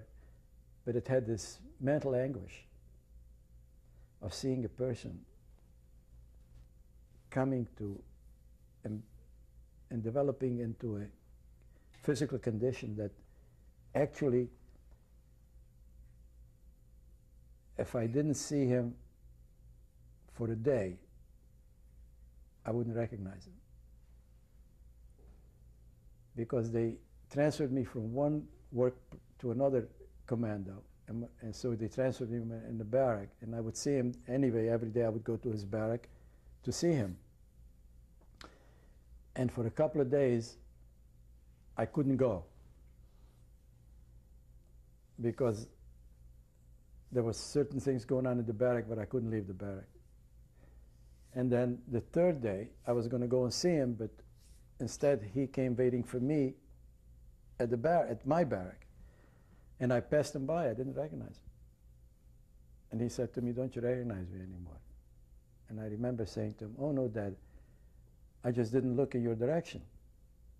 I just didn't look in your direction, but I didn't recognize him." And those things were painful things when you have this, when you are so impotent, when you can't help people that you love, and all it took, is a little bit of food. That's all it took. And was not available and couldn't do anything about it. And he finally died on January 25th after that forced death march we had. I'd like to ask you, in addition to the selections, did they have appels, and what were they like? And in our prison camp in Monowitz, the appels, what happened is they counted us on the work when we came in from work, and they counted us when we went out to work. So the appels were not a daily routine, which was a very fortunate thing, because in other prison camps the appels were a horror. In our camp we had appels, but only when the count was wrong, a mistake was made counting, or somebody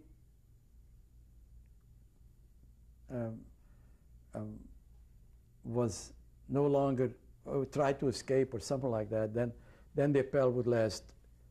We would be outside for 3-4 hours, counting and counting again and counting again. And in the summer months it was okay, but then if it rained, they kept us out.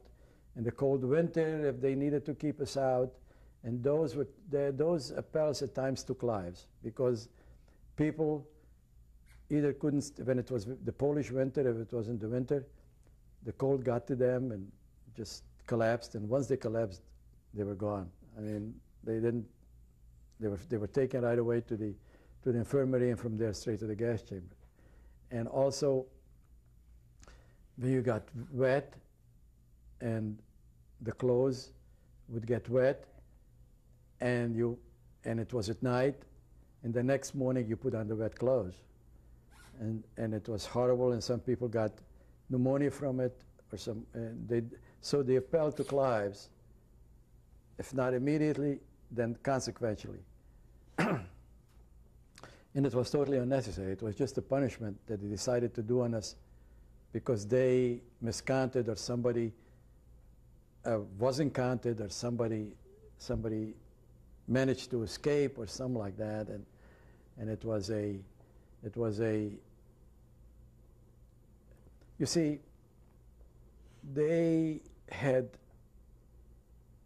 in order to keep you in a way that you wouldn't think of escaping, but you only think of surviving, they would terrorize us. For instance, we would come in one day, and then they said nobody can leave any barrack for 2 hours. And then the rumors would start of what they're really going to do. They're going to burn down the camp. They're killing everybody. It would be a terror tactic. And after 2 hours, everything went back to the routine. But or at times, they would go from barrack to barrack and just tell people to go on side and look at the bunks, and Unnecessary, totally unnecessary stuff, just to scare you, to terrorize you, would come around with dogs, would come around with guns, and occasionally they would hang somebody. Now, did they have to sentence somebody to hanging? It's nothing for they would gas people, but they decided they want people to watch a hanging. So you would have to line up, be on the Appellplatz for a couple of hours, then bring out the sentenced fellow, tied his hands behind his back, and then they would take a prisoner who would know how to hang people and have him hang this particular prisoner. And because he didn't know how to hang people, the victim didn't die right away.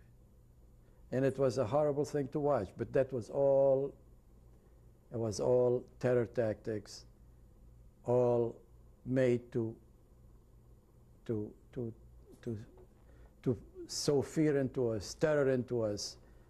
And mostly, the greatest terror is when you don't know something.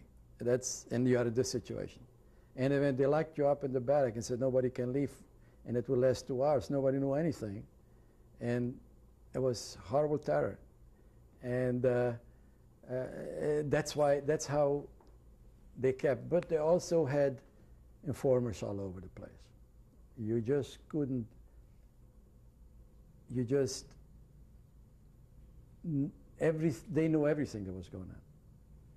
People thought there were 10,000, and there were the SS outside, and they came in just administratively to the camp, and they would give their orders to the other prisoners who would do their job and their bidding. But that was wrong. They had their informers in the camp. They knew what's going on in every barrack. They know what's going on in the camp. They know what's going on in our minds. They knew when somebody wanted to plan an escape. They knew everything. In fact, they knew, and they took care of it, that my father had 2 gold bridges in his mouth. And one day, they read my father's number. They took him to the infirmary, and they pulled out his gold bridges. And the indignity of that they pull out your gold bridges, and you're left with a few teeth in the front, and with gapes in your mouth.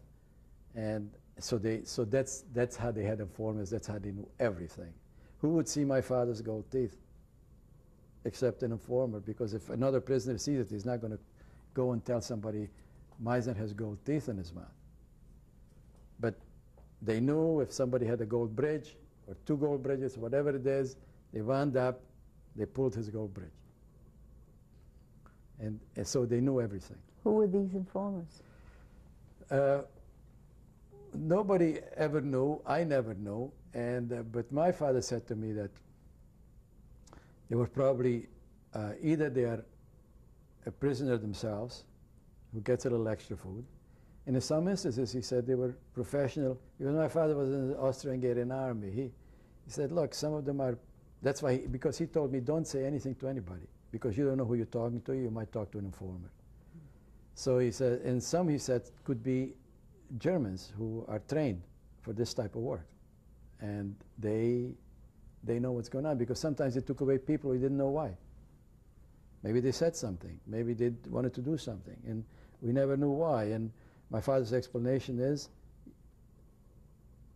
it's informers. He says, and some of the information probably is lies, but they have to supply something, and they don't ask any questions. As you informed them this guy, they took him away.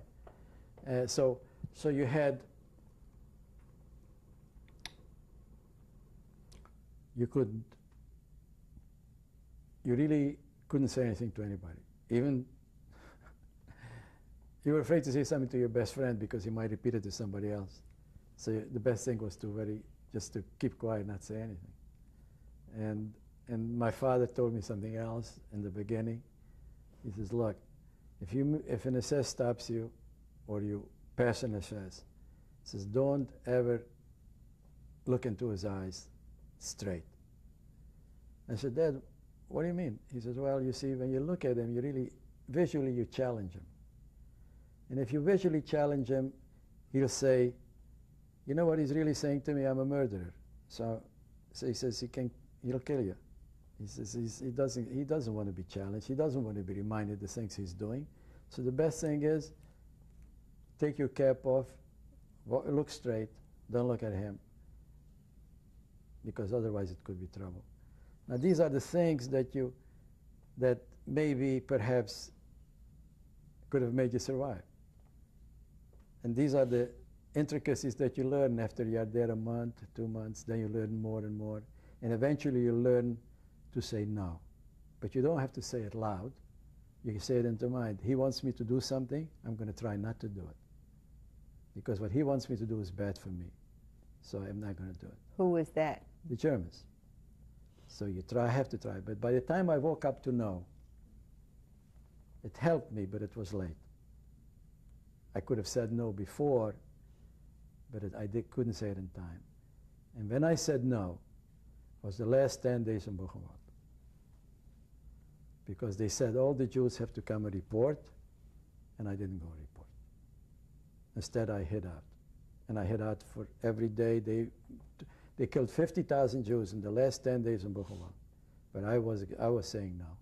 And I hid under the barrack, and I hid other places, and they couldn't get me up to the Appellplatz in Buchenwald for 10 days until the Americans came. Fortunately, they came at the right time. But by the time I learned to say no, it helped me in the end, because I would have been dead. But I could have said it long before. What particular instance do you think that you could have said no and survived? I tell you when. And I could have survived with my father. During the death march, we could have escaped. They might have not caught us, but at least we should have taken that chance, that risk. But I wasn't smart enough, strong enough, and experienced enough to say no. Before we move on to another issue of Glaubitz, I would like to ask you your daily routine in the morning with your father. Well, we would get up in the morning, and the first thing we had to do is build what is called build the bed. We had a blanket. We had to smooth out the blanket in such a way there shouldn't be the slightest wrinkle in it.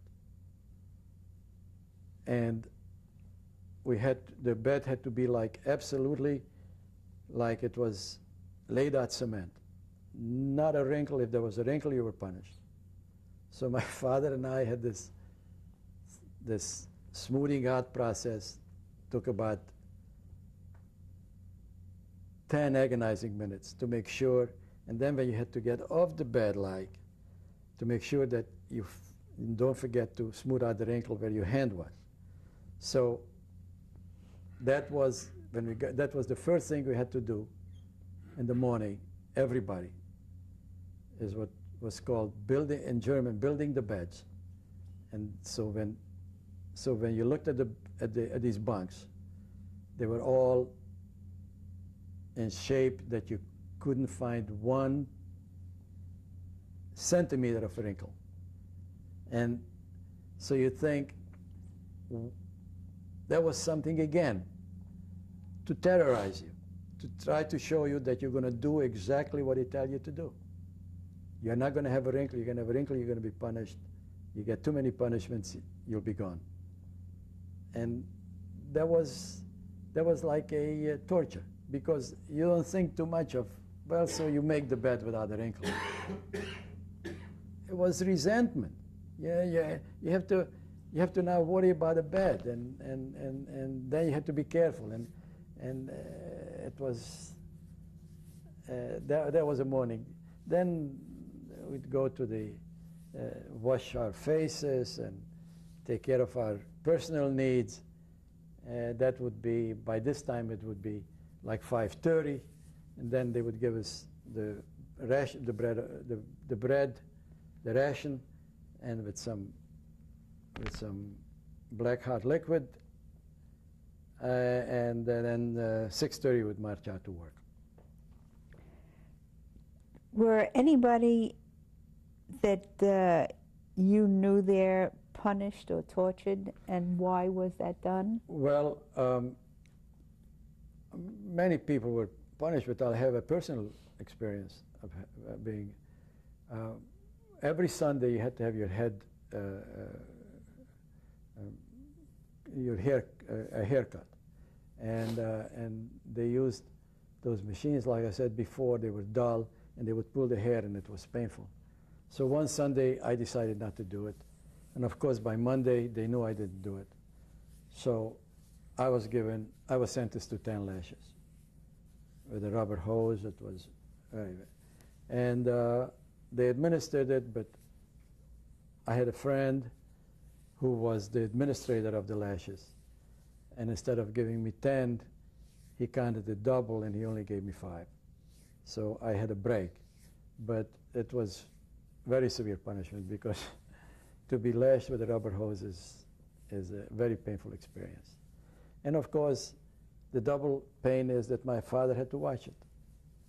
So you see, you were with somebody that you wanted to be with, but there are times you didn't want him to be with you. So, or you know, and so it was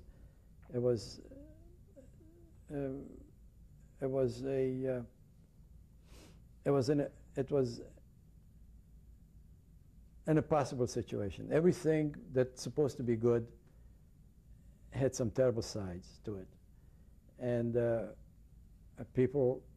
there are a lot of people who were lashed. I wasn't the only one. And when it came to torturing, they wanted to know something. The SS did it themselves. And they took them into a special barrack. And those who were tortured were never seen again because they were gone. And they had, the main torture chamber was in Auschwitz too. They had the barrack 10. It was all set up for torture. Everything that was in that barrack had to do with torture. And Had you seen that? Yes. And if you go, anybody who would go now to Auschwitz can go into barrack 10 and see their torture methods. They had, for instance, one place where you could only stand. There was no way you could sit down. And you couldn't turn around an area, a space. And all you could do is just stand straight. You couldn't even kind of lean back from you. You had to stand straight. Now imagine that if they keep you there for days, just standing straight. You couldn't bend your knees. You had to stand straight. That's how it was. That's how it was done. This is the kind of stuff they had. Besides all the other torture methods that they had, they were administered by the German SS, and there were specialists on it, and there was a special barrack for it. You said that you only got 5 lashes because the person was your friend. Who was this person, and how was he your friend? Well, he was the assistant to the barrack leader. His name was Hans. He was a political prisoner. And I got to know him. And we had, for some reason, we developed a certain friendly relationship. And he was a decent fellow. He was a big, tall, lanky guy. He was a political prisoner. He wasn't particularly helpful to people, but he didn't go out of his way to hurt anybody. And in my case, I got very friendly with him. And strangely enough, when we got to Buchenwald after the forced march, he was the one who helped me get into the hospital with my knee. And we didn't have food for I don't know how many days, and he gave me a few spoonfuls of water with sugar in it. So even when I got there, he was still kind of decent to me. We'll stop this tape and continue on the next tape.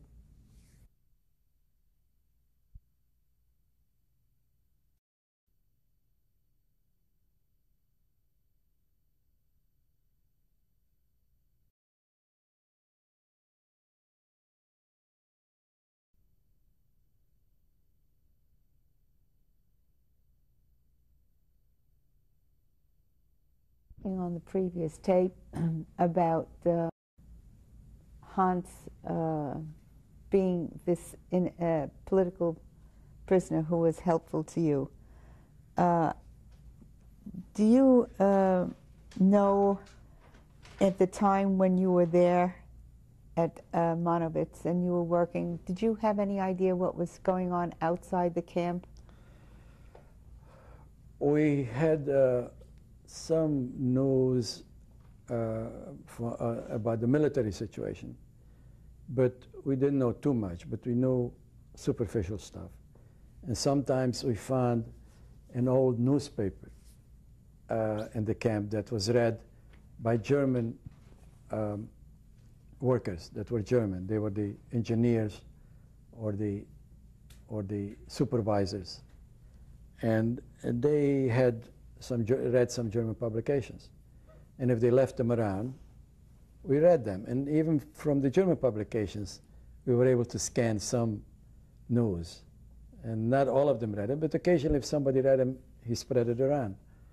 We knew, for instance, that the Russians, by the month of June, July, were on the other side of the Vistula River in Warsaw.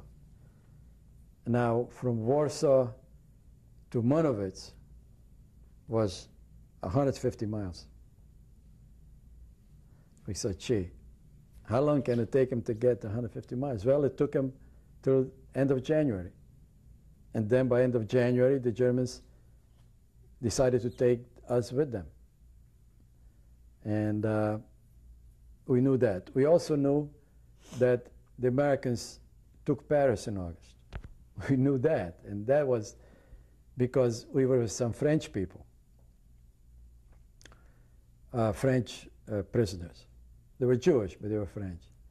And somehow they found out that Paris fell, and they spread it around the camp. So this is the type of stuff we knew. But we didn't know. We knew that there was an attempt on Hitler's life in July. We knew that. But it wasn't successful, so it didn't mean anything. Would have been successful, we would have been free people. But. Can you tell me, besides your father, if you were particularly close to anyone else in camp?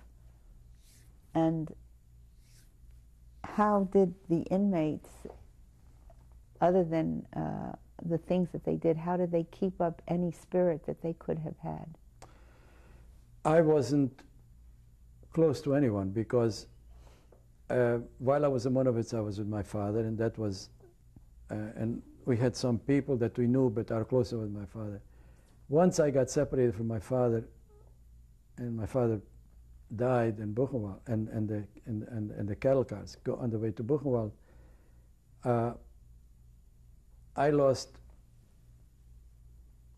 most of the people that I was no longer with the people that I was in Monowitz. So these were a new group of people in Buchenwald that I was with.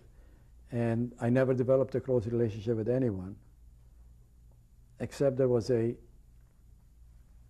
started talking to a man who had, I've forgotten his name now, but he came from Metz, and he was a Jewish man from Poland, but he lived in Metz, and he married a French woman in Metz, France. They had a dog grooming place, and he converted to Catholicism. And I was next to him in the bunk in Buchenwald, and I got friendly with him, and he was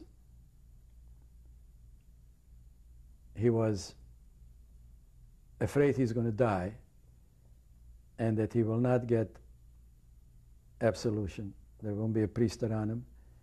And he was very concerned, and he wanted a rosary in the worst possible way. But of course he couldn't get a rosary. So those were his anxieties, that if he was going to die, he was going to die without a priest and without a rosary. And I looked at him and I couldn't believe that's what he's worried about. But that's what he was worried about. And did you know any ways at that time that you could recount of how they kept any spirit up at all to keep going? To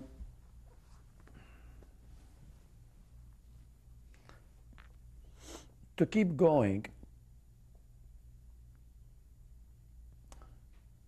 what you need is a kind of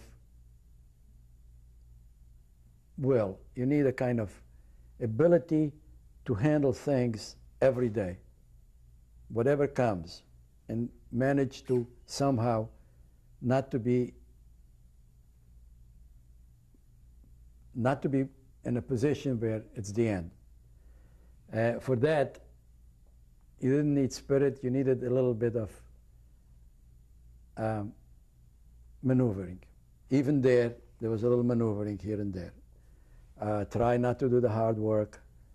Try to see if you do manage to be able to get a little extra food here and there. Try to not get in a position where you get into a physical fight, where you get damaged. If you do get sick, can you take care of it very quickly before it gets worse? Can you manage to somehow, if you are placed in a difficult position and very hard work, to get out of it the next day somehow? These are the things that you were really involved with every day, knowing that if you expend a lot of energy doing very hard work every day, that without enough food, that this is going to be instrumental in your demise.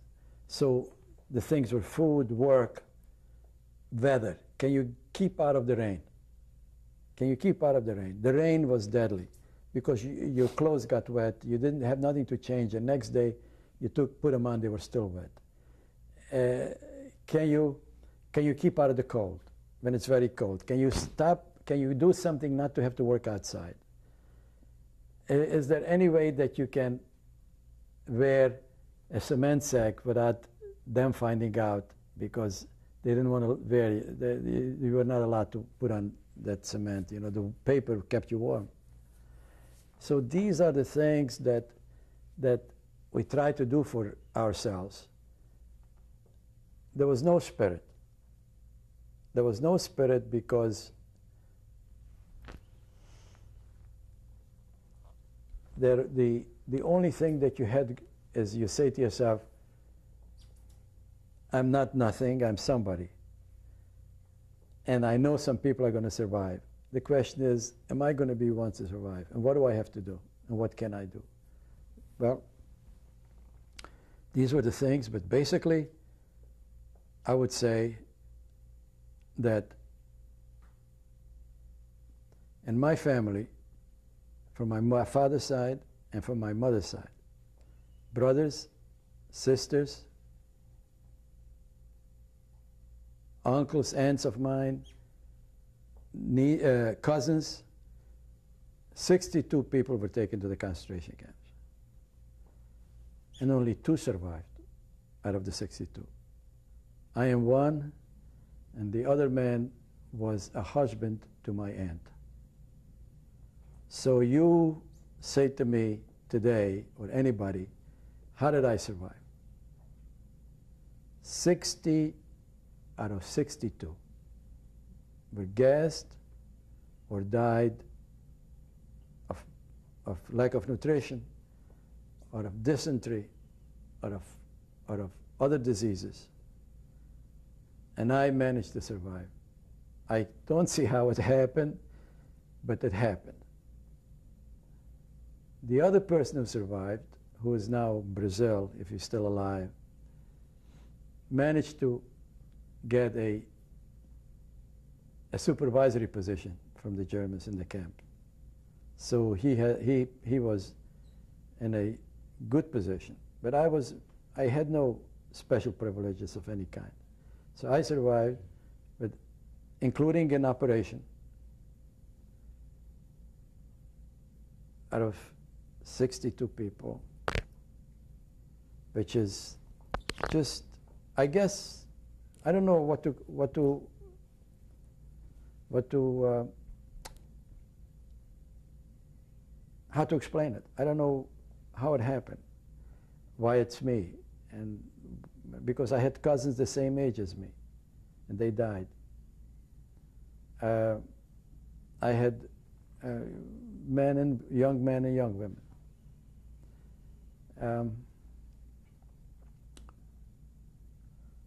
I would say to you one thing, which I know it's going to sound.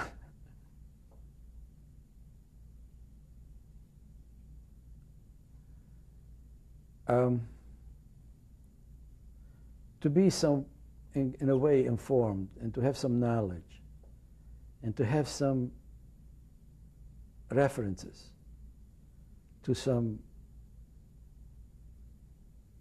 books that you might have read, to some things that you have seen, to some discussions that you might have had. In other words, the mind was very important. And if your mind was developed, and if you were young, you had a little better chance. You had a little better chance. Not that people who were not educated or who didn't have the opportunity to learn, they survived too. But they had other reasons. In my case, I can only test for myself that my background, and particularly the education, both secular and religious, was of significant value to me in the concentration camp and helped me. Do you remember any perhaps prominent personalities among the inmates at the camp you were in? Yes. He became prominent later. I didn't realize it. I had one short incident with Primo Levi. It was after they bombed, the Americans bombed the IG Farben. And there was no, they didn't serve soup because the water the water main broke, so they couldn't cook the soup. And we came out to work next day, and I saw a man take water from a broken pipe. And I said to the man, "You know you shouldn't drink the water, you know that." And he, in very broken German, said to me, "Well, I'll just take the chance, I'm just too thirsty," he said to me in German. And I said, "Where are you from?" He asked me, and I said, "I'm from Hungary." He said, "Where are you from?" He says, "Well, I'm from Italy. My name is Levi, Primo Levi." And I never paid attention to it till the first book came out. And then I realized who I was talking to later on. He was older than me. Even though he said a few words to me, there was a certain kindness in his voice. There was a certain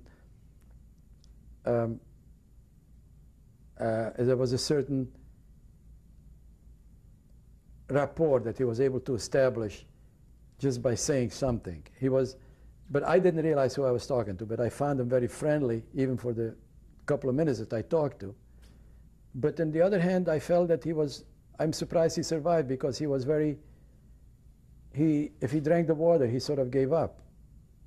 But that was, when you drank the water, you gave up. Some people drank the water and survived, of course, but that's the exception. When you start drinking the water, because can you imagine going through a year without drinking a sip of water? Even the liquid was the soup. Now, in the beginning, the first 2-3 months, I was absolutely in a terrible state for not being able to drink water, a glass of water. I couldn't drink a glass of water or some water, and I was so craving water, and I couldn't drink the water, but I wasn't going to do it. Now that's what the will is. I wasn't going to drink the water because I knew it's going to finish me off. That's the will. This is where it comes in. The second person, of course, I was in the camps, and we came out together in Buchenwald. We were liberated in the same barrack. Was Elie Wiesel, who I grew up with. I was in Cheder with. We were in the same boxcar going to Auschwitz. We were in Auschwitz together for about 10 days. And then we found each other in Buchenwald. And so he was a boyhood friend of mine. And He became, of course, a Nobel laureate and very prominent. So those are the two people that somehow I managed to, our lives touched in a very strange way. You mentioned that you were at IG Farben when Yes. there was a bombing. Yes. Can you tell me about that? The American planes came 2-3 times. They knocked out the power plant, the areas that gave the power, electricity, water, and left. And then came back a month later to do the same thing. It didn't stop the plant for too long, but it stopped it for 3-4 days because they had to put the electricity back, and they had to connect the water again, fix the pipes, and they managed to do some damage. And but we didn't care. Let them bomb. We didn't care where the bombs fell. We didn't care if it fell on us or it didn't fall on us. We didn't run. Wherever we were, that's it. That's where we stayed. Okay. We didn't want to go into the basements because we were worried in case there is a cave-in, nobody will get us out. So we stayed in the open and hope for the best. You said before that you were on a death march. Can you tell me at what point that you were evacuated and how that happened, that you were on the march? Yes. The Russians were advancing after Warsaw when they started their January offensive against the German army. The German army was falling back, and then one day they decided that they're going to evacuate us too. They're going to take us into Germany. So on January 18th, 18th. It was on January 18th. 1945. We left, and we lined up, and we took a blanket with us. They allowed us to take the blanket. We put it around us, and we marched. We started January 18th at night, and we marched all night, and then all day. And we got to Gleiwitz, which is about 70 miles. Did you pass through any towns or see any people on the way? We didn't see people because they saw us march, thousands of prisoners. Everybody kept away. We marched on a highway. That was the highway, the main highway between Auschwitz and that intersected Poland. And that highway went from Auschwitz to Gleiwitz. And that distance is about 70 miles. Now, literally, first on the march from Auschwitz to Gleiwitz, I would say easily the Germans shot 1,500, 2,000 people who couldn't march anymore. They shot them. They just walked over and shot them in the head, and that was it. So all you heard was shooting, shooting, shooting, shooting. When we finally reached Gleiwitz, they kept us there a night. We were there, and we marched, like I said, a night and a day. End of the day, we got to Gleiwitz.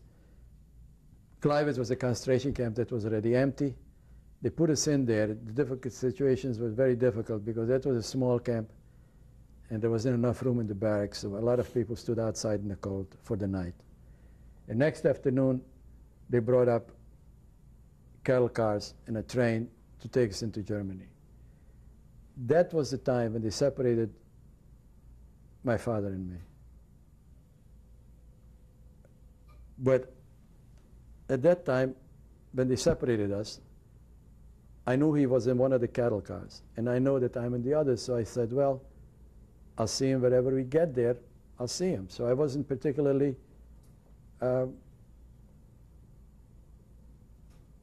anxious about it because I knew that we are in the same train. That trip lasted, we started on the 20th.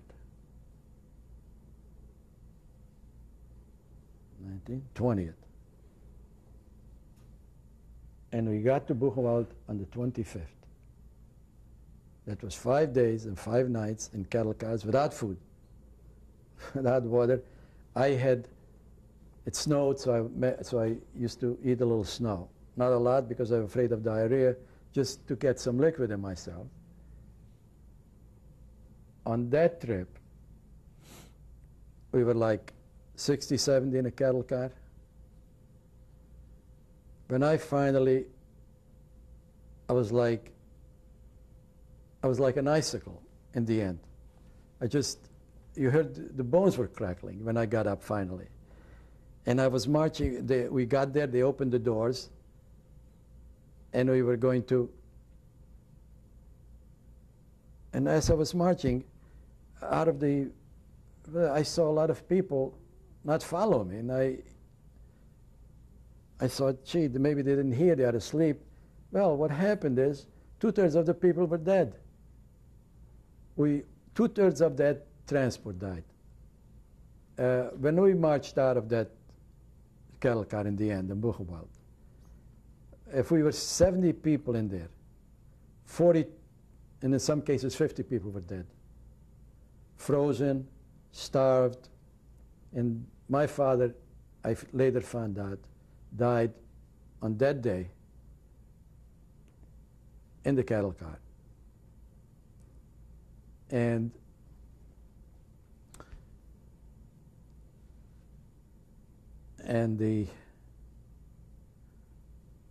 another man of our friend also died, and Freddie also died. So that was the march. The march destroyed. If 10,000 people started, 7,000 were dead on the march. Either between Auschwitz and Gleiwitz. It was very cold. It was a cold Polish winter. We had no food. We didn't have good clothes, but we had a blanket around us. And in the cattle car was not a closed cattle car. The cattle car was open. So we traveled for 5 days in an open cattle car in the dead of winter in January. So now how even the few thousand, the 30% survived, I can't figure out, because now it's impossible for people to say you were starved already. How could you do without food for 5 days? Now I can't explain it. I can't explain what the body is capable of doing in certain instances, but not in a lot of instances. It was exceptions. So the death march was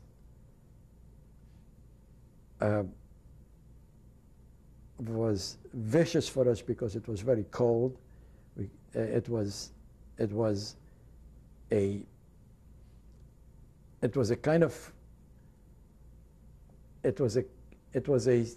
you were in a situation where you stopped. The train stopped in Prague, so we saw the Prague station. We saw people. We saw other trains come in. We saw armies move, in trains. We saw everything, the whole world, and we were there, guarded by the SS, without food, without anything to drink, without anything hot or anything cold, only snow. And you see a world outside, and you are in this cattle. It's like impossible to explain this. It's like it's some sort of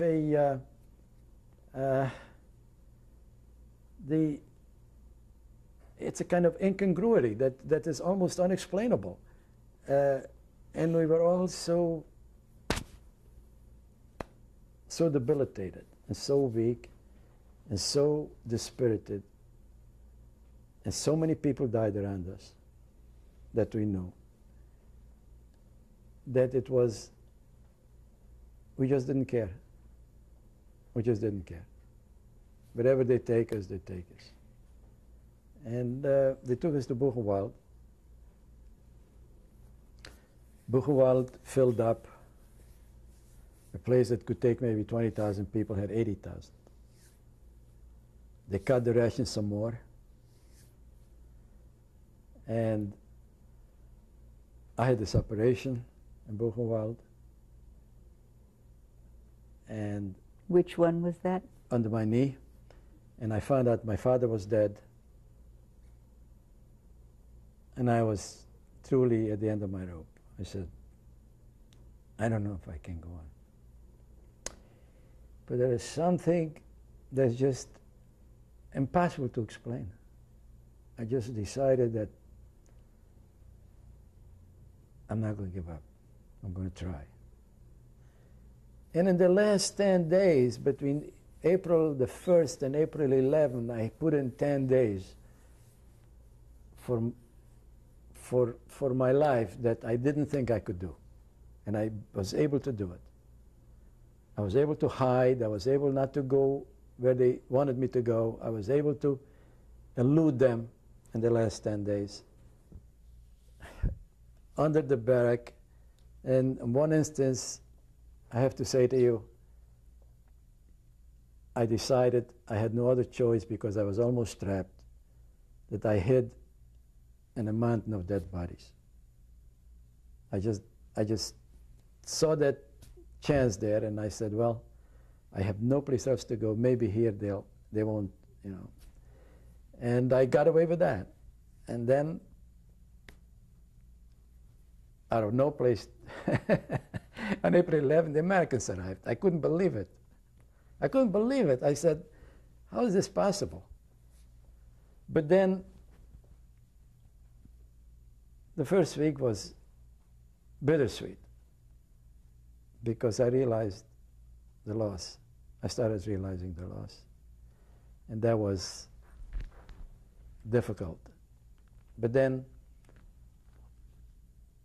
life has a lot of pleasure, so I decided to let me see some of the let me partake in some of the pleasures. We'll stop this tape now and continue on the next tape. Okay.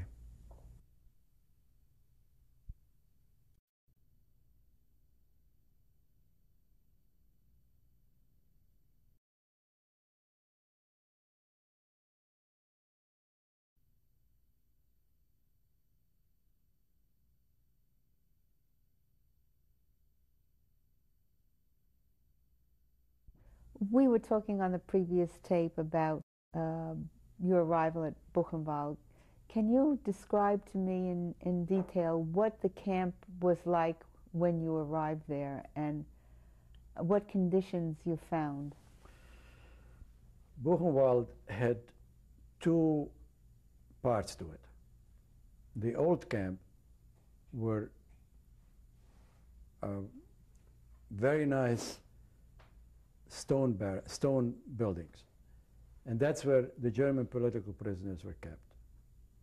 And then they had what was called the new camp, which was wooden barracks with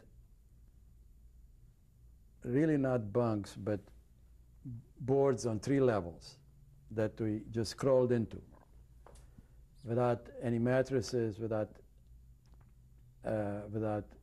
just on the boards. And the camp was basically for 20,000 people, but with the other prisoners coming from all over Poland, the camp filled up to 80,000. So conditions were almost impossible in terms, because everybody was on top of everybody else all the time. You had to squeeze in to be able to get into the to sleep on those boards that were laid out. At least you could lie down. If you turned, everybody else had to turn. It was a very difficult situation. But when we arrived, they took away our prison clothes, and they gave us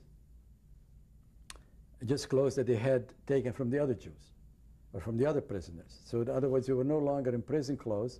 We were in kind of civilian. They gave us this civilian clothing that had paint on the back of it, and they or they cut a hole in the back in the jacket or something. It was mostly in tattered, torn clothes. If you were lucky, you got a good jacket. In my case, I had a terrible jacket, terrible pair of pants. It was already torn, and it was difficult. And they gave us also new numbers. In Auschwitz, they tattooed the number on. Here, they gave us everybody new number, and my number was already 122,643, which means that Buchenwald already handed out 122,000 numbers up to me, and 80,000 were in the camp. The others were sent some other places because it was so crowded. They cut the rations where if you were hungry before, always, now here you were starving. Now here the ration was so small that it was really something that was very difficult to survive on. Of course, some of us survived, but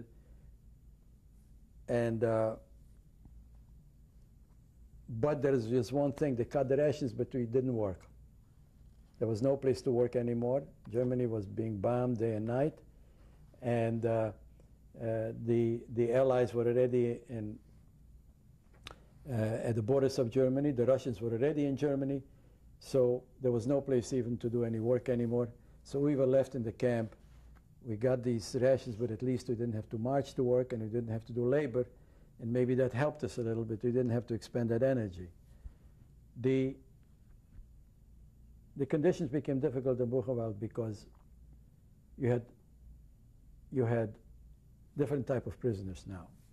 You had certain prisoners who came from inside Russia. Russians who were prisoners, who were caught, who were military, but they were really a very primitive people, and in their primitiveness, they sought survival in a way that was not acceptable. Like what? Well, they would see somebody with bread, 2, 3 of them would walk over and rob him of his bread. There was also started to be, it was nipped in the bud, but cannibalism started. That was unusual. And not the Jews. The Jews were not involved in that. But there were some prisoners, these were primitives who wanted to survive. And people who have certain views about what they'll do in order to stay alive, other people have different views. So it was difficult. You had to make sure that you don't get next to these people. You had to make sure that when you get your bread, you eat it before anybody has a chance even to see it. And so things became not only a survival against the Germans, but now we were under the conditions that were desperate. If they were desperate before, now they were desperate. And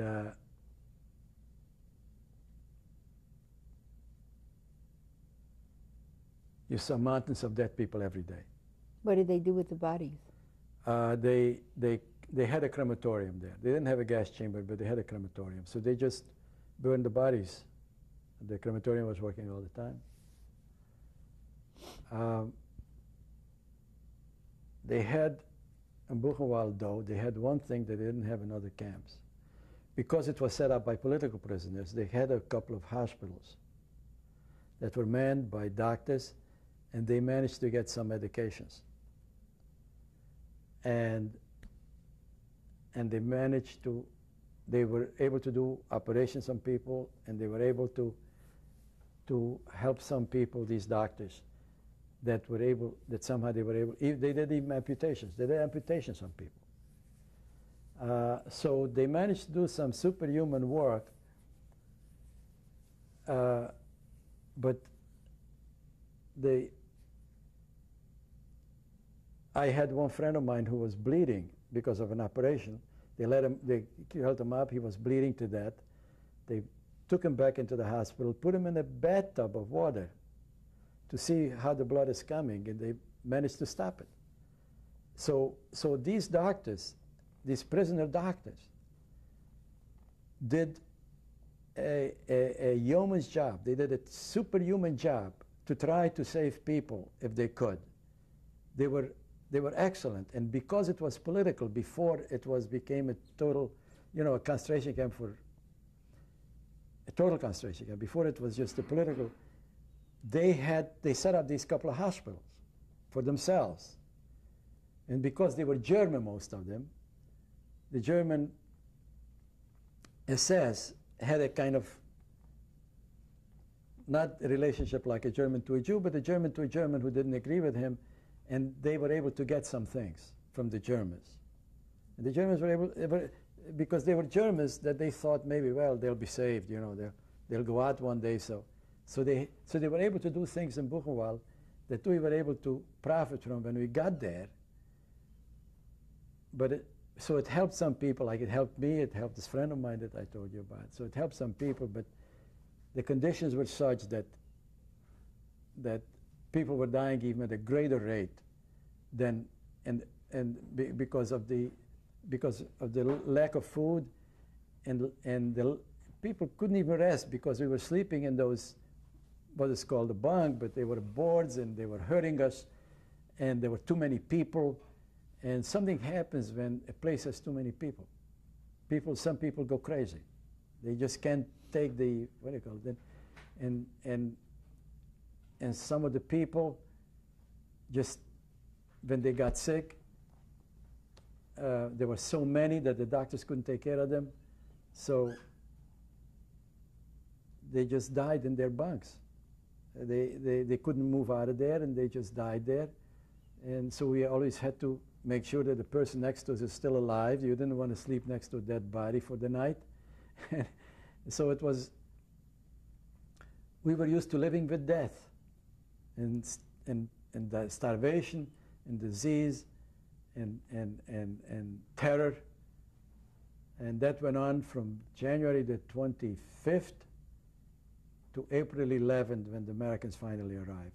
Now, from 80,000, when the Americans arrived, there was 32,000 left. At this time, when you were in Buchenwald, you said that you were hiding from, Yes. Was it appels that you were hiding from? No. Or selections? No. The Germans announced on April 1st that all the Jews have to come up to the square. So I said to myself, what are they going to do, give me bread? No. They want to kill me or do something to me. So I decided to hide, not to go. And then I was looking for a hiding place, and I found a hiding place. The barrack was built on stilts, but not too high, just to be able to crawl under. So I crawled under there every day. I got my bread in the morning, and then I looked around, and I crawled under. And I was there till I knew it was safe to come out again, because when they were chasing people to the Jewish people onto the square, there was a lot of activity. When I saw the activity stopped, I knew they had enough Jews that day. They were usually trying to get 2,000 to 3,000 Jews a day, 5,000 on some days. Then one day they realized that the Jews are not coming up anymore, so they lined up every barrack, and the SS went around telling everybody to drop their pants. If you're circumcised, they pull you out.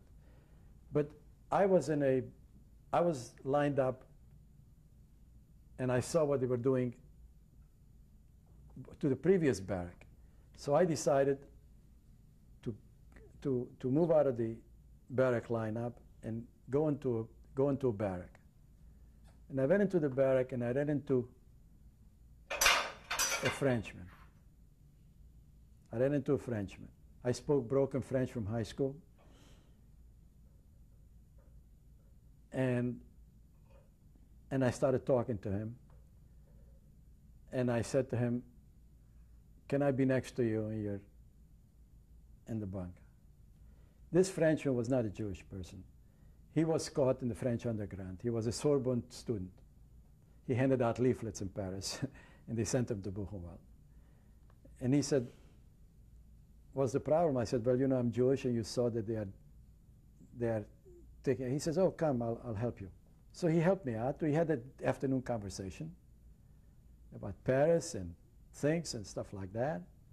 And the reason I'm telling the story, it's very interesting. So he helped me that afternoon. And I forgot about him, and I remembered him, but that was it. That was 1945, in April. In 1980, I'm at the Maurice Hotel in Paris on business. I'm in business in Paris. I'm at the Maurice Hotel. I come home in the evening. I get dressed. And I decided I'll go down for a drink to the bar, and I'll have a nice dinner for myself. It'll be a nice evening. So I come down. I see a very well-dressed Frenchman with a very elegant woman sitting at the next little table having drinks. And this guy keeps looking at me and looking at me and looking at me and looking at me. And I said, why is he looking at me? I couldn't figure out why he's looking. I said, well, maybe he thinks I'm somebody he knows or something. Well, he gets up from his table, he comes over to me, and he says to me, I'm sorry to disturb you. This is my name. Do we know each other? Now I get up from the table. We look at each other. He says to me, do we know each other? He says, well, are you in the fur business? He says, no, I'm a banker.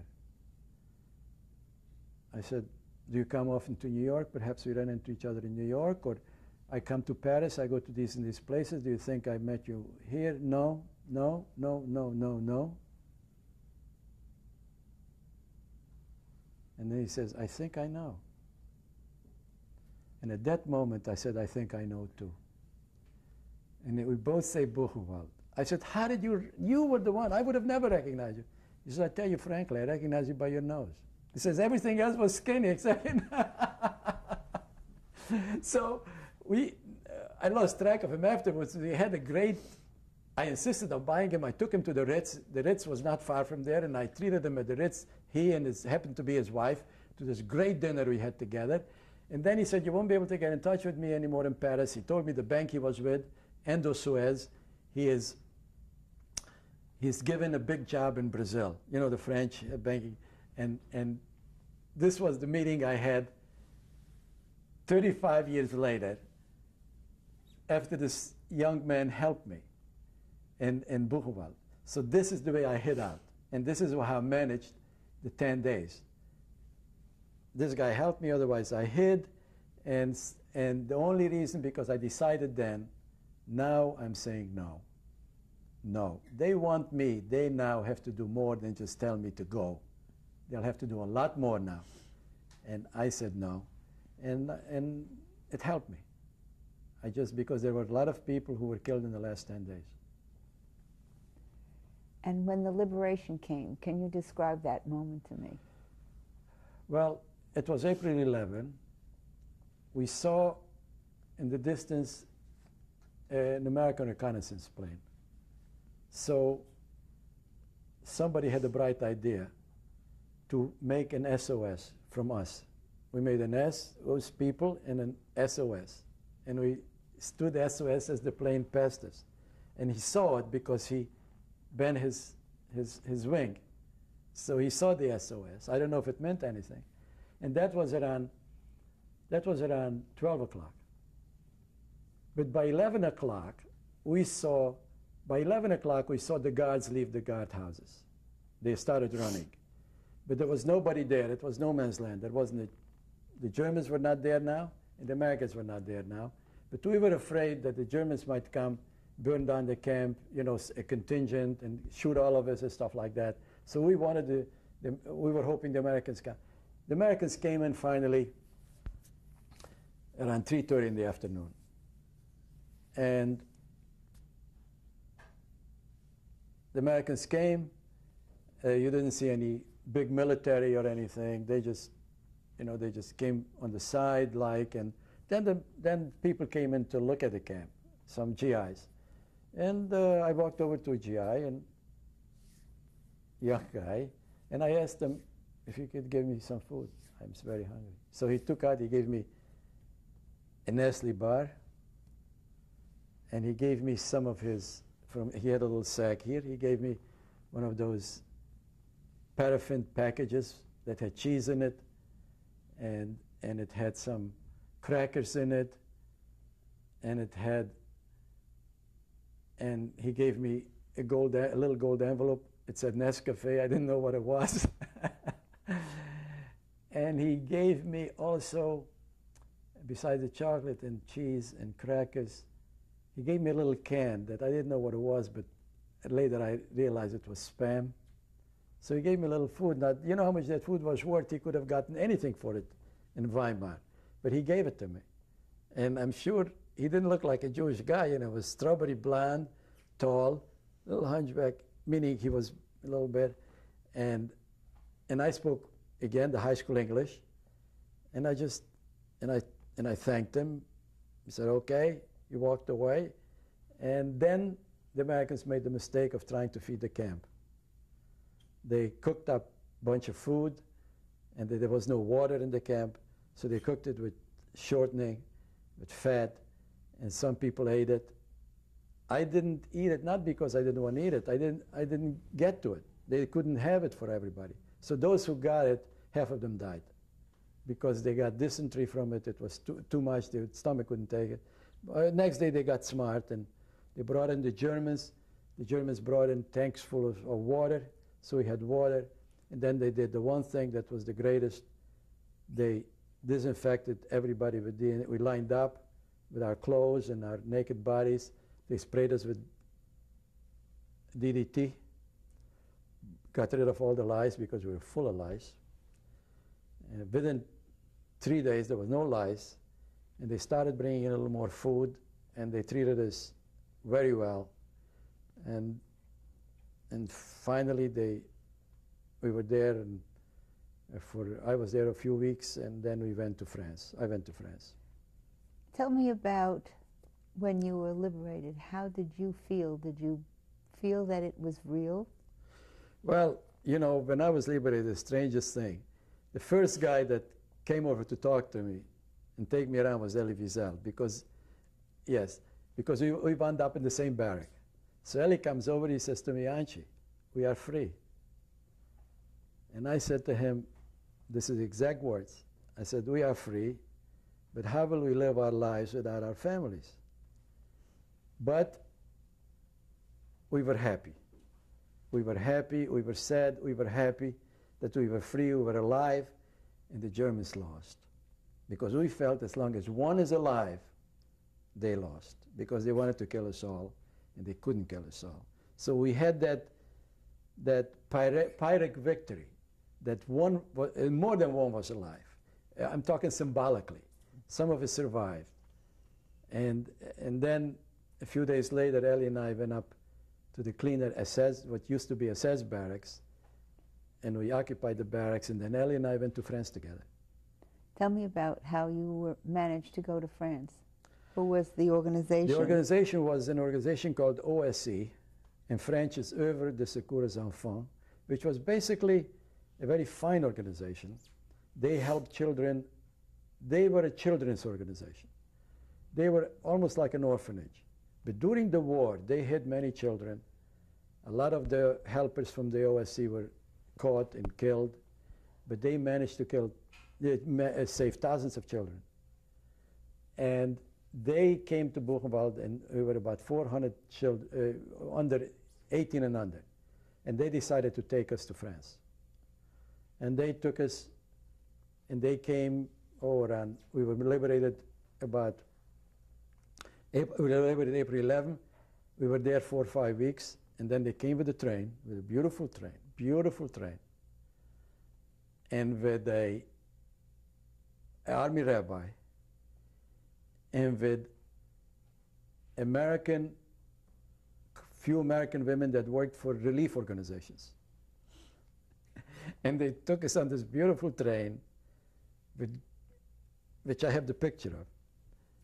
And they took us and they served us food on the train, because it took a long time to get from Weimar, which is near Buchenwald, to Normandy. Pardon me? Did they supply you with other clothes? No, they didn't give us clothes. We had clothes. We managed to get some clothes from the warehouse in Buchenwald, where the prisoners dropped their clothes. So we didn't have good clothes, but we had a little better clothes. I had a pair of pants that were okay. I didn't have a jacket. I had some shoes, and I had a shirt. But I didn't have a jacket yet. But we were in this, every car was like a first-class car, you know? And they gave us food, and everybody was very nice, and life started. That's when life really started. We started realizing, hey, we are alive, and let's enjoy our lives. And we wound up in Normandy for about a month. No, 2 months. They fed us. They finally gave us some clothes, and they conducted seminars. They examined us medically. They found a couple of people with TB. They sent them to Switzerland, to Davos. In other words, their organization was fantastic. And then we went up to live in Paris, and lived in Paris for 2.5 years, and then came to New York. What was your first impression of France?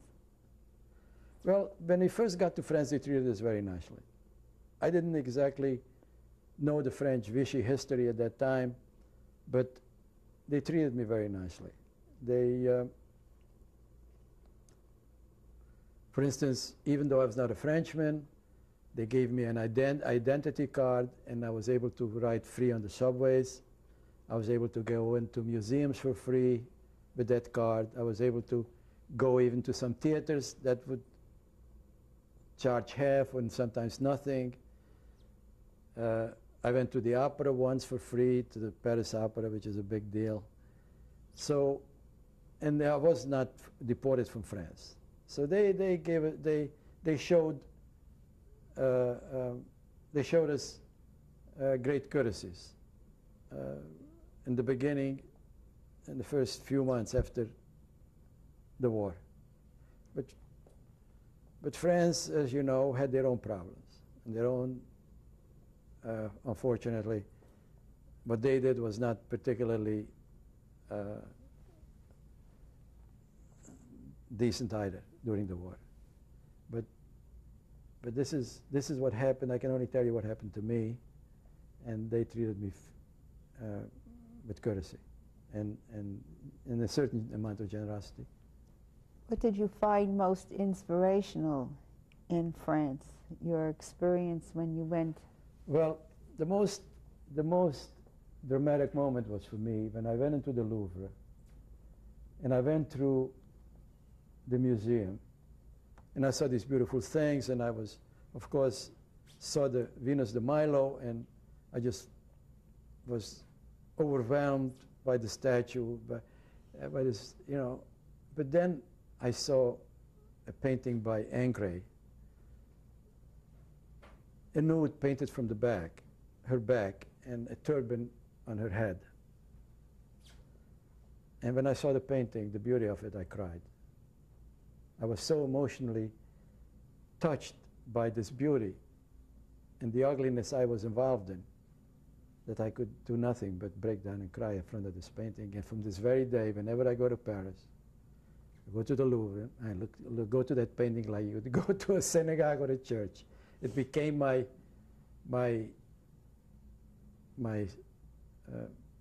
how shall I say, is my symbol of freedom and beauty.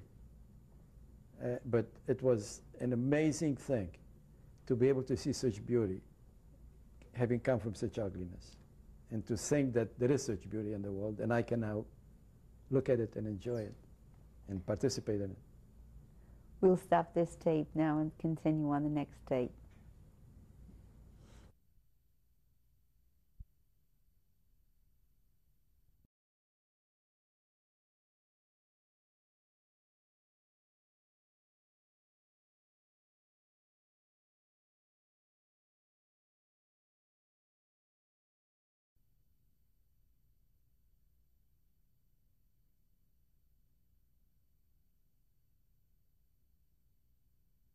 Mason.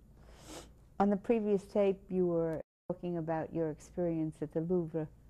After that, you also said that you were going to come to, you came to America. Why is it that you came to America? I really wanted to start a new life, fresh, get away from Europe, and start a new adventure in my life. What year was this? 1947. And I had two uncles here. So I managed, I didn't know their address, but one of my uncles found my name in the forwards with my address in France. And he wrote to me a very nice letter, and he said, "You must be my nephew." He said in the letter, he said he's not a rich man, but he wants to help me, and I should tell him what I want, what he can do to help me. And he'll do everything that's possible. He didn't ask me anything else. He just said that. So I wrote him back a letter saying I'm happy that he found me. I didn't know, I wanted to be in touch with him. I don't want any money.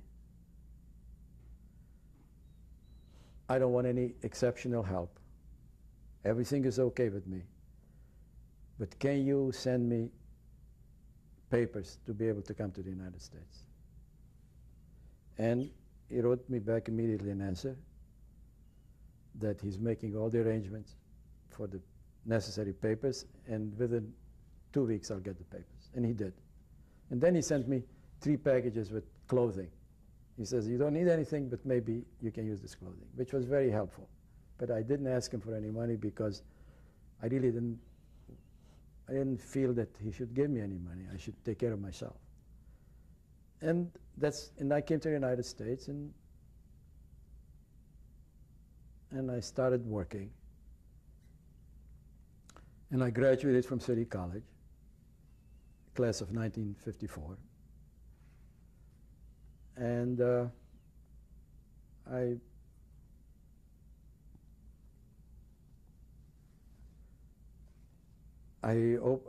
went into business with a business associate. We were together for 30 years. We had a successful business. I got married to my first wife, and we have a daughter. What's her name? Shari, S-A-R-I. Shari. When was she born? She was born in 1958. And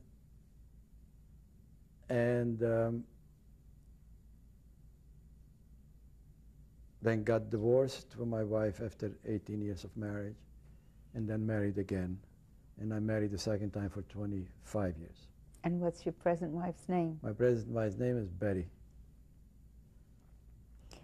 And did you ever discuss your war experiences with your wife Betty or your child?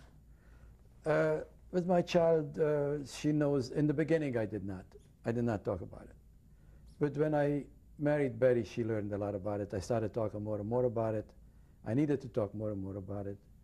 It was, as I got older, it became more difficult to handle. So Betty was very understanding and listened to me. And I talked a lot about it to her.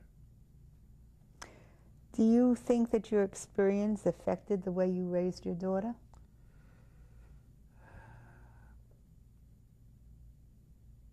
I really raised my daughter mostly in the way I was raised, except with an American flavor, which is acquire knowledge, be understanding, don't be too judgmental, don't judge people quickly or at all, and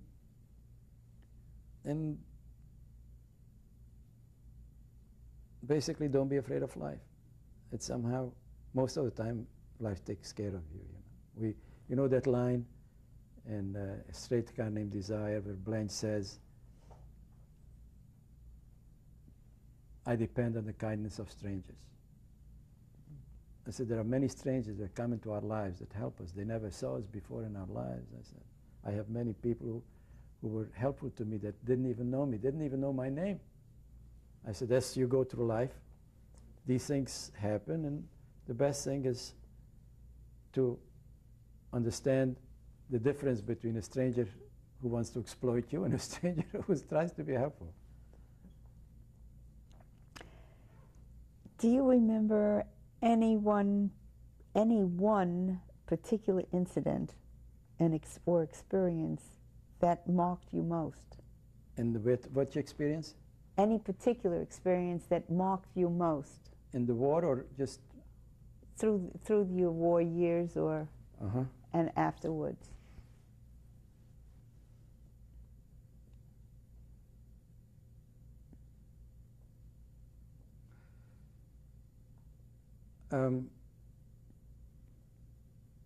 There was one experience that I know that had a profound effect on me, even though some people might expect it. But in the concentration camps, you don't expect anything. My father managed to get hold of a whole bread one day. And he came to me and he gave me half. And even though father is supposed to do that, but not in the concentration camps. And that made me the kind of man that say, when people are in need, you should help them. Try to help them if you can. It was a kind of thing that when he gave me half of that bread, it's like maybe he gave up his life. I don't know. It was, a bread was worth, the Empire State Building is worth less than that bread, I can assure you. So that was a kind of emotional experience that another thing, you can love somebody so that you're willing to share. You're willing to share. And so I said, well, you have to share in life. It marked me.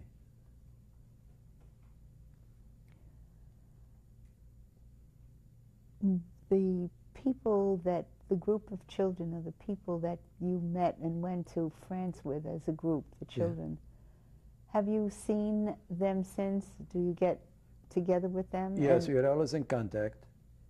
And a year ago, we had a 50th anniversary in Paris that most of us went to. And then we had one gathering here in Miami last year that most of us were there. And a lot of us are in contact continuously. In fact, some of my friends live now around here, and we see each other all the time from this experience. And we always hear about news about certain people, grandchildren, or unfortunately some die, some get sick, some wife gets sick, some wife has an operation, some guy has a bypass. We hear all the news, and we are always in contact, and we have this bond that's unseen, but it's there 50 years later. And that 50th reunion, was there anything special about that for you? Well,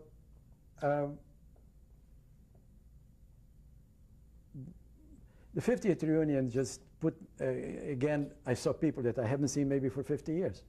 But it was like I haven't seen them for one day. And at that 50th anniversary, I ran into Elie Wiesel, and he took me around, and he says, in front of everybody, he says, Anchi is the only guy who had skis in town, and he went to ski on the Sabbath. That was like I broke the laws of God, by going skiing. And I said to him, how do you remember that one? He says, because the whole town was talking about it. You know that. He says, the whole town was talking about it, so I didn't forget it. It was a kind of funny uh, thing, you know, because we remember things about each other that some people, you know, that it's, anyway, it was nice seeing all these people after all those years, and at the reunion, at the dinner, without being too, how should I tell you, dwell on it too much, he announced that I am his special friend. Elie Wiesel announced, Anchi is my special friend, and I'm glad to see him again and stuff like that. And of course, we had a close relationship, and it's emotional. We went to Cheder together, you know, when we wound up being liberated in the same barrack, on the same, you know, and then living together for about a month or 6 weeks, and going to France together. And of course, I'm overwhelmed by his wonderful success and what he was able to achieve, and what he was able to achieve also in bringing attention to what happened. So his success is to me means a lot. I'm just happy about it, and I'm overwhelmed by it, and he's a great fellow. Can you tell me how your experience affected the way you view God, the world, and mankind? Well, first, God. I have to quote Primo Levi on that one. If there is an Auschwitz, there is no God. But I'm a Jew. And as a Jew, if I want to say I'm a Jew, and I am a Jew, and I'm very comfortable being Jewish, irrespective of what happened, because it's not our fault, it's they who did it. I cannot go against the first commandment. So I have to say, the Jews have a God. And if the Jews have a God, I have a God. In terms of the world,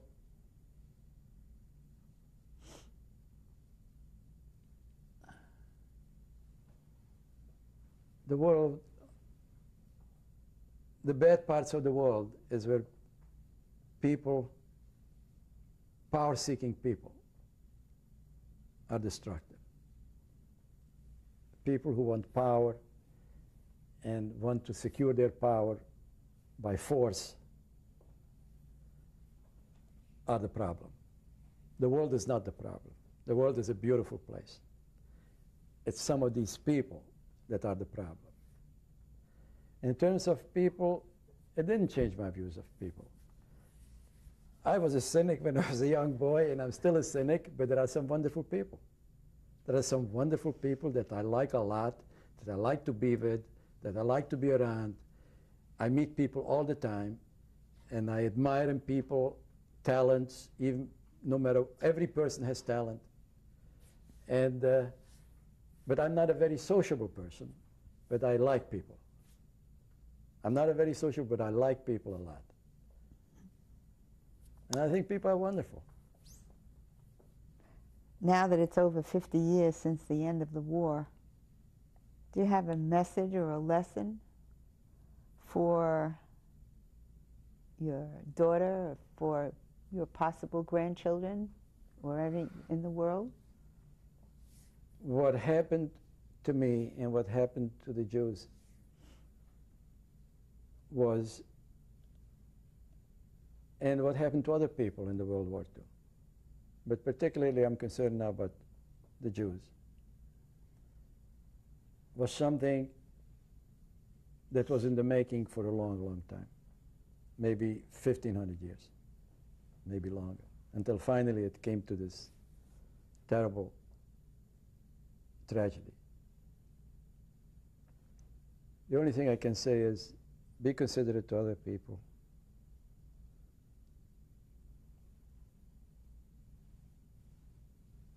accept the differences. Don't worry about other people's religion. Let them worship the way they want to. And accept people on an individual basis. People don't judge whole groups, just judge individually. If you judge individually, you are ahead of the game. If you start judging groups, you fall into the trap that the Germans fell into, where they became a nation of murderers. And now the Germans realize it, and if they change, and if they look they are changing, and they are making amends, we must go on and not hold grudges, and not be vindictive, and not be vengeful.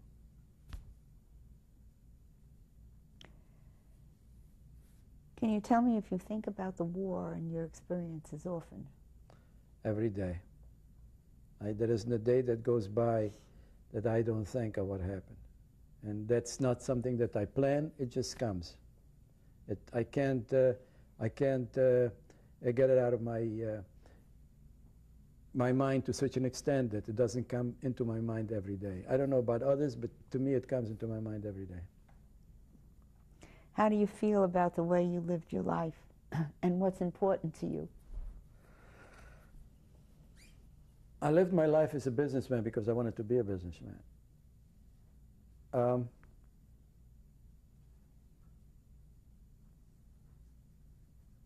have done some things that are good things, but I know that I have not done terrible bad things. And I would like to tell you something that happened to me in the concentration camp. It's going to be very short. It was Yom Kippur night, the Kol Nidre night. And there's a rabbi who conducted the service and my father became part of the service, and I was there, and they all started crying. And I was a very young boy, and it was held outside because they were afraid to hold it in the barrack. And they held outside in a very small group, and the Germans shouldn't see them, you know, the guards. And I remember looking up at the sky, and it was all starry, clear night. And I said to him, I really talked to God. I said, look, I don't know what I did, but I know I didn't do any bad things. I don't know why I'm here. But I think I did not do bad things, and I'm okay. I'm a good man. Now, I'm not going to make you any promises that if you only get me out of here, I'll be better. I'll be a saint.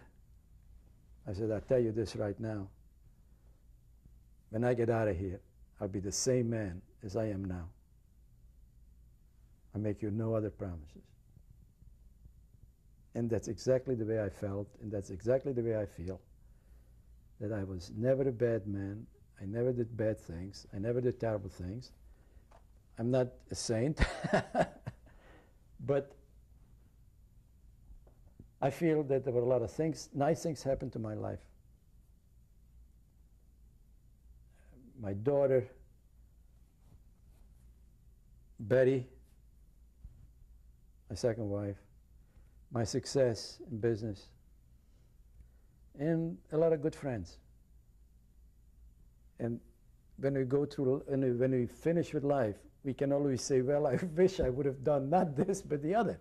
But we have to accept the fact this is what we wanted, this is what we did, and how successful were we with what we did. It's not how much money we made or how successful we became in the professions or whatever it is, but how successful are we with what our goals were. And if we met our goals or close to our goals, we have to say that we have to be not satisfied is not enough, happy about our lives. Be satisfied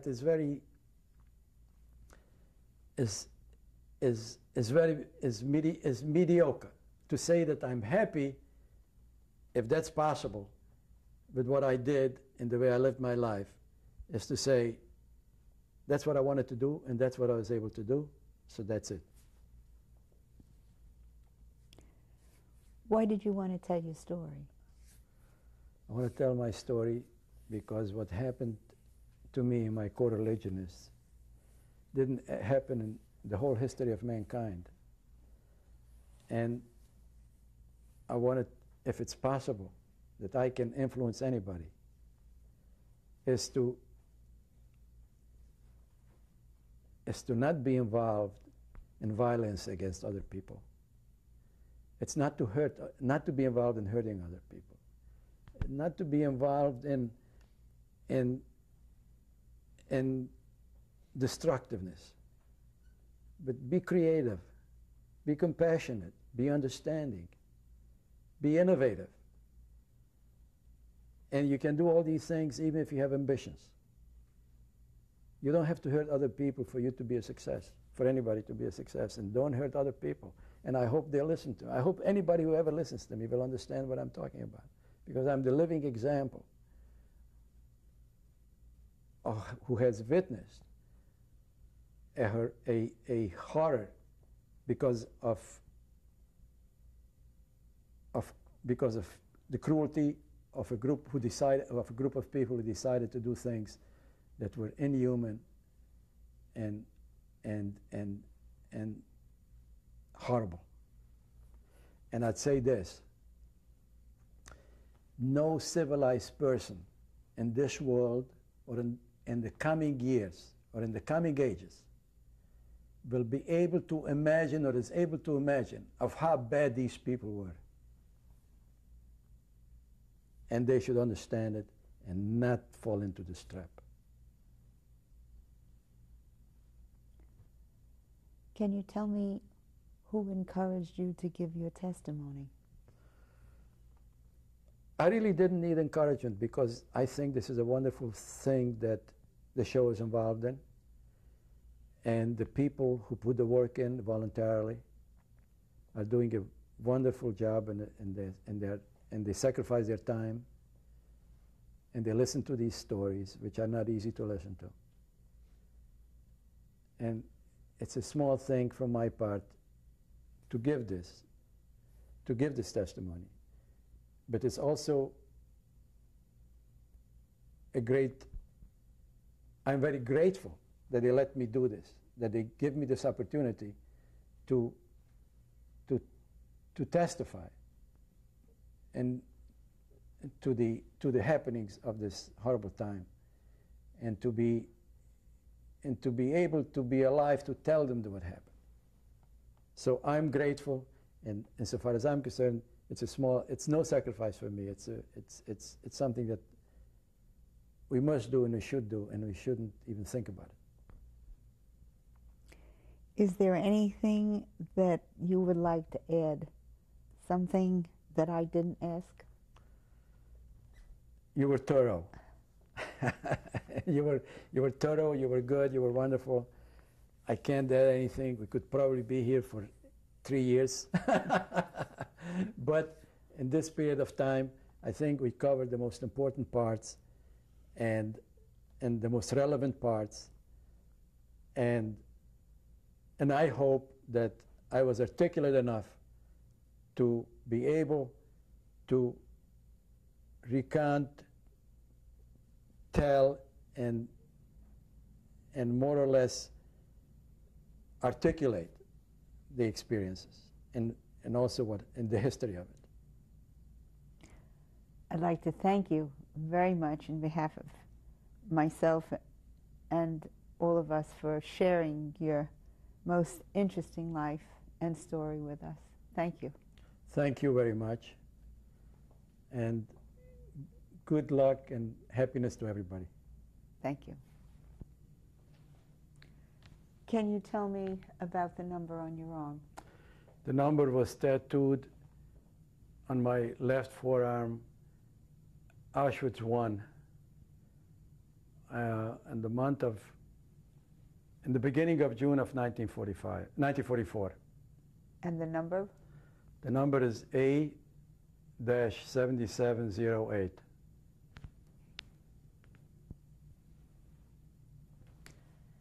Mr. Mason, would you please introduce this woman to us? This is Betty, my wife, 25 years. We are married 25 years, and we are very happy together, and we love each other. Betty, what would you like to say and tell us about your husband? What would you like to share with us? I would like to share one small story. When Anchi and I decided to get married, my father came to me and he said, "What would you do if this happened again?" I said to my father, "I am going with him. I would not want to live without him, nor would I want to live with the Nazis." So, he was quite shocked because he said to me, "But you want to live, don't you?" So we have lived for 25 years together, and he's been the joy of my life. Thank you very much.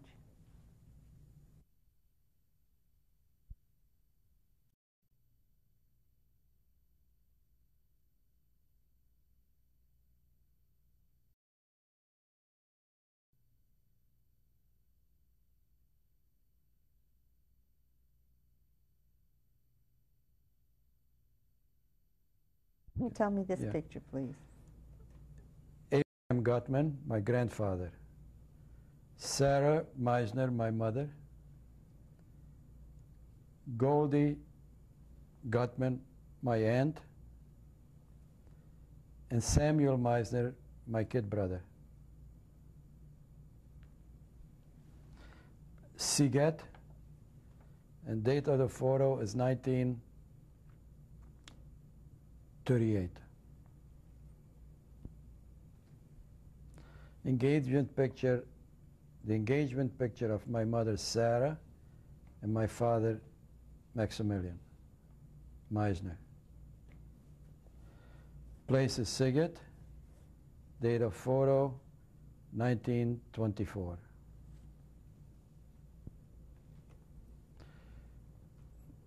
Myself, Anton, my mother Sarah, my kid brother Samuel. Place Siget, 1935. Myself, Anton, place the mountains of Siget, 1938.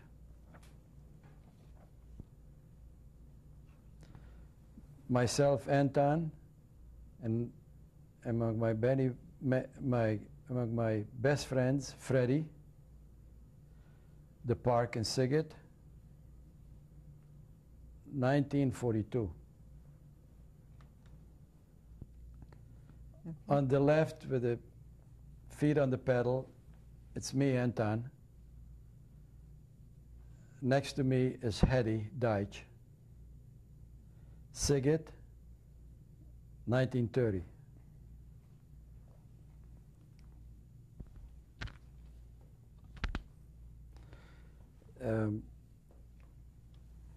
Several friends with myself in the picture. Place on the way to France from Buchenwald. 1945 June.